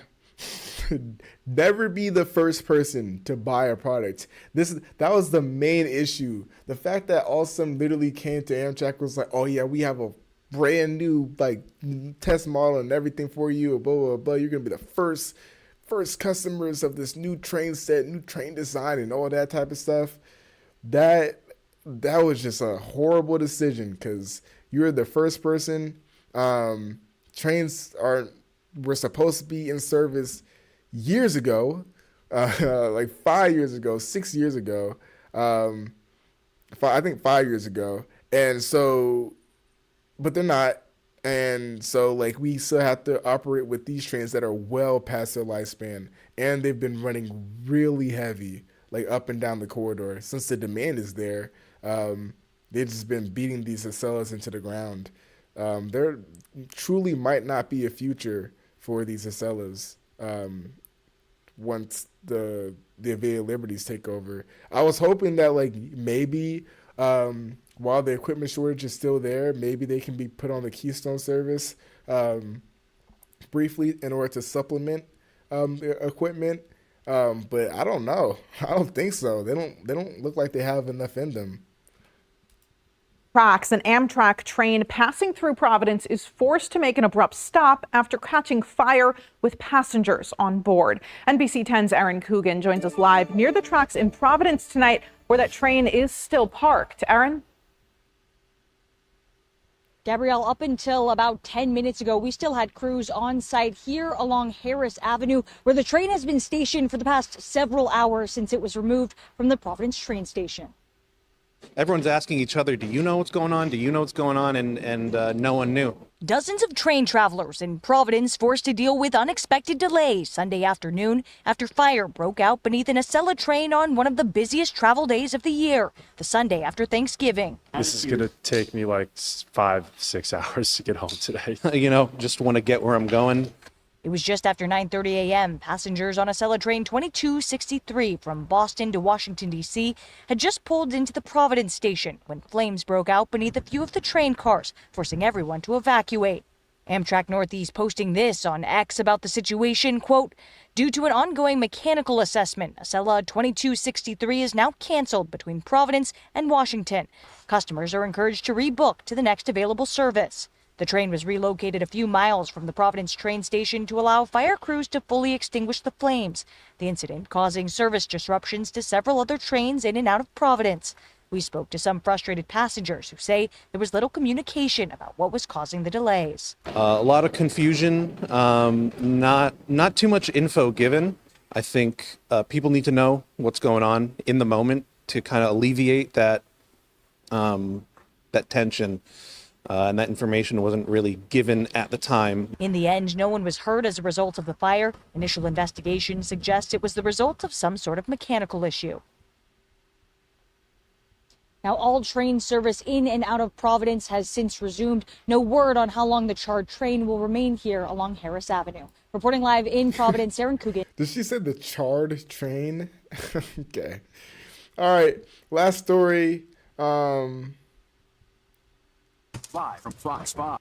The last story we have is the F&M swap is happening tomorrow, and Governor Hochul, New York, it's all in New York City, is going to be working with Mamdani in the future, which means that possibly free buses, possibly.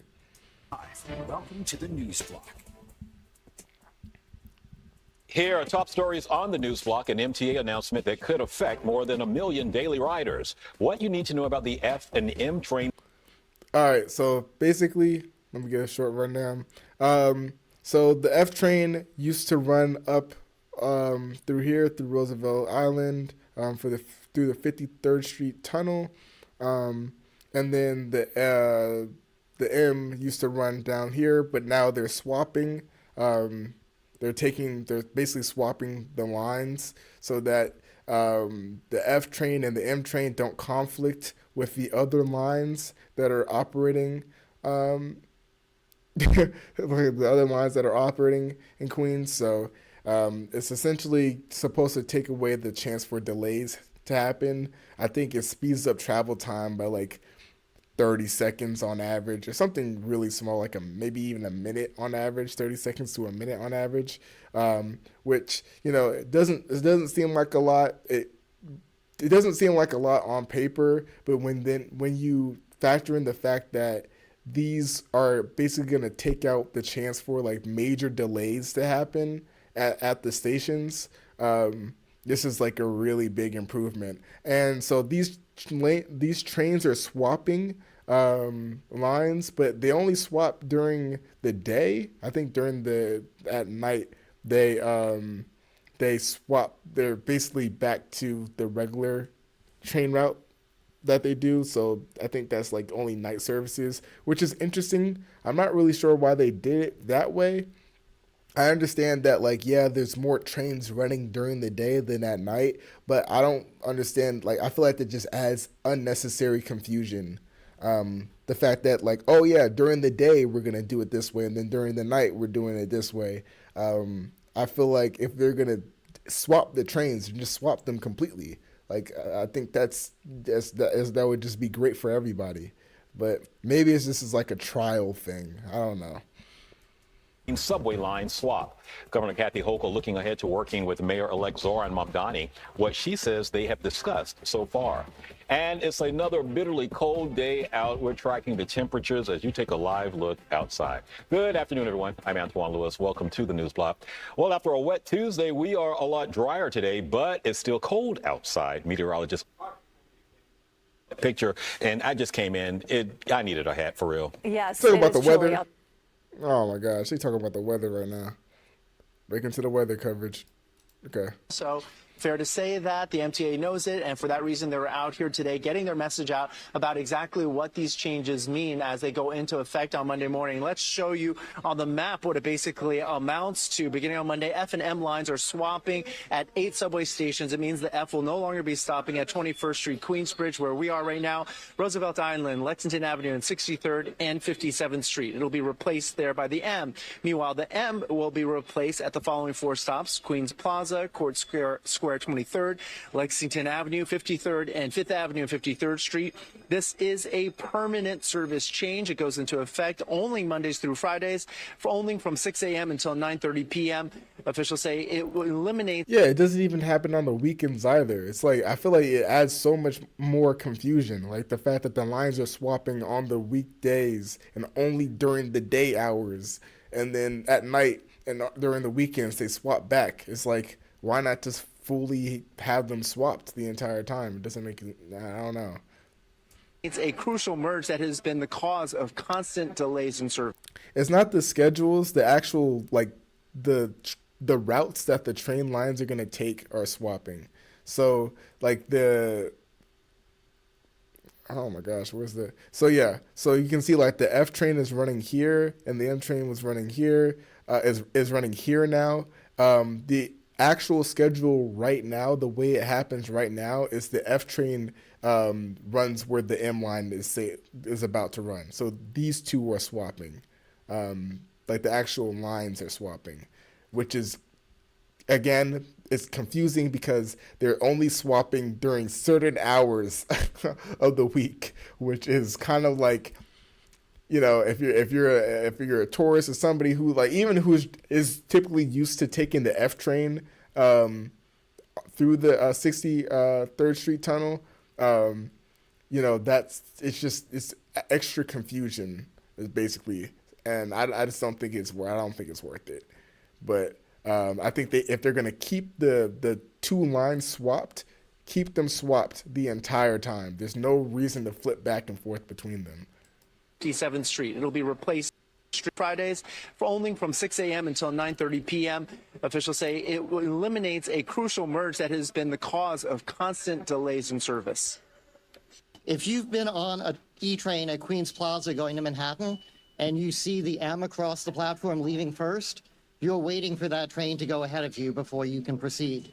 If you're heading towards Queens on an F train, you could leave this station at Queensbridge and be stopped ahead waiting for an E-train to cross in front of you.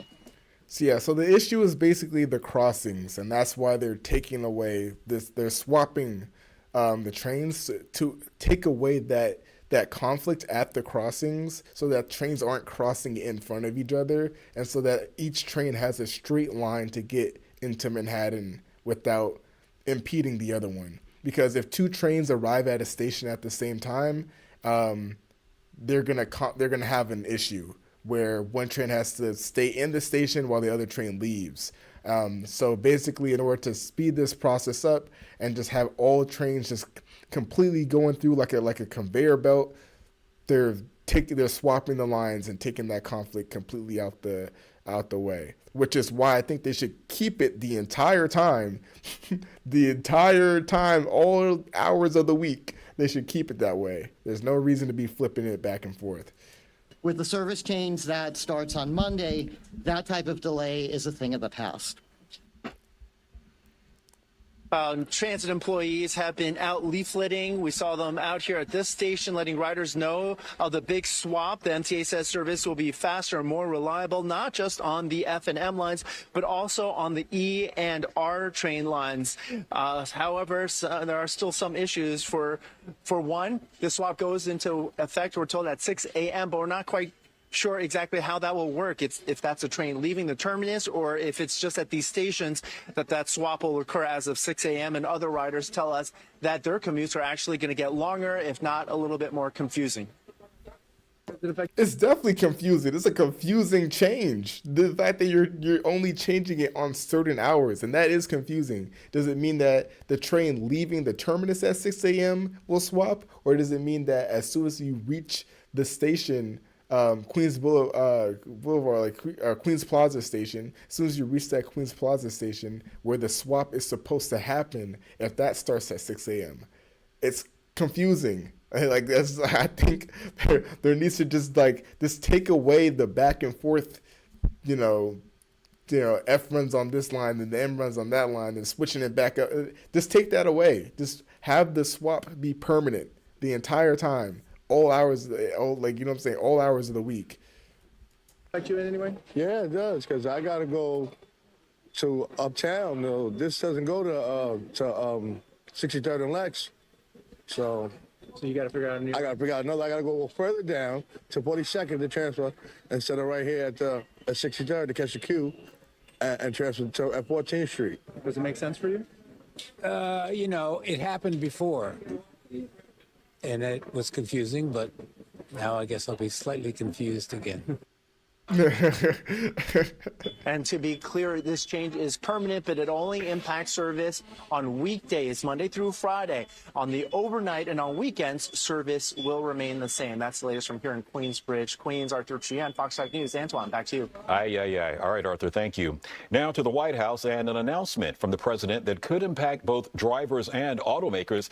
Linda Schmidt actually is standing by in the newsroom with the very latest on this. Hi, Linda. Yeah, hi. Oh,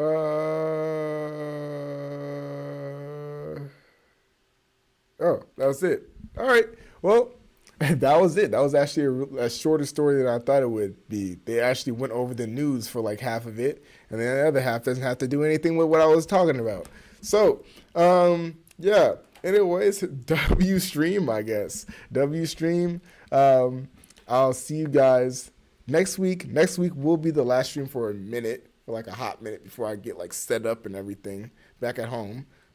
Again, like I was explaining at the beginning of the stream, I'm in my office right now, so I'll have to just switch everything out a little bit. But yeah, that was a good stream. I will see you guys.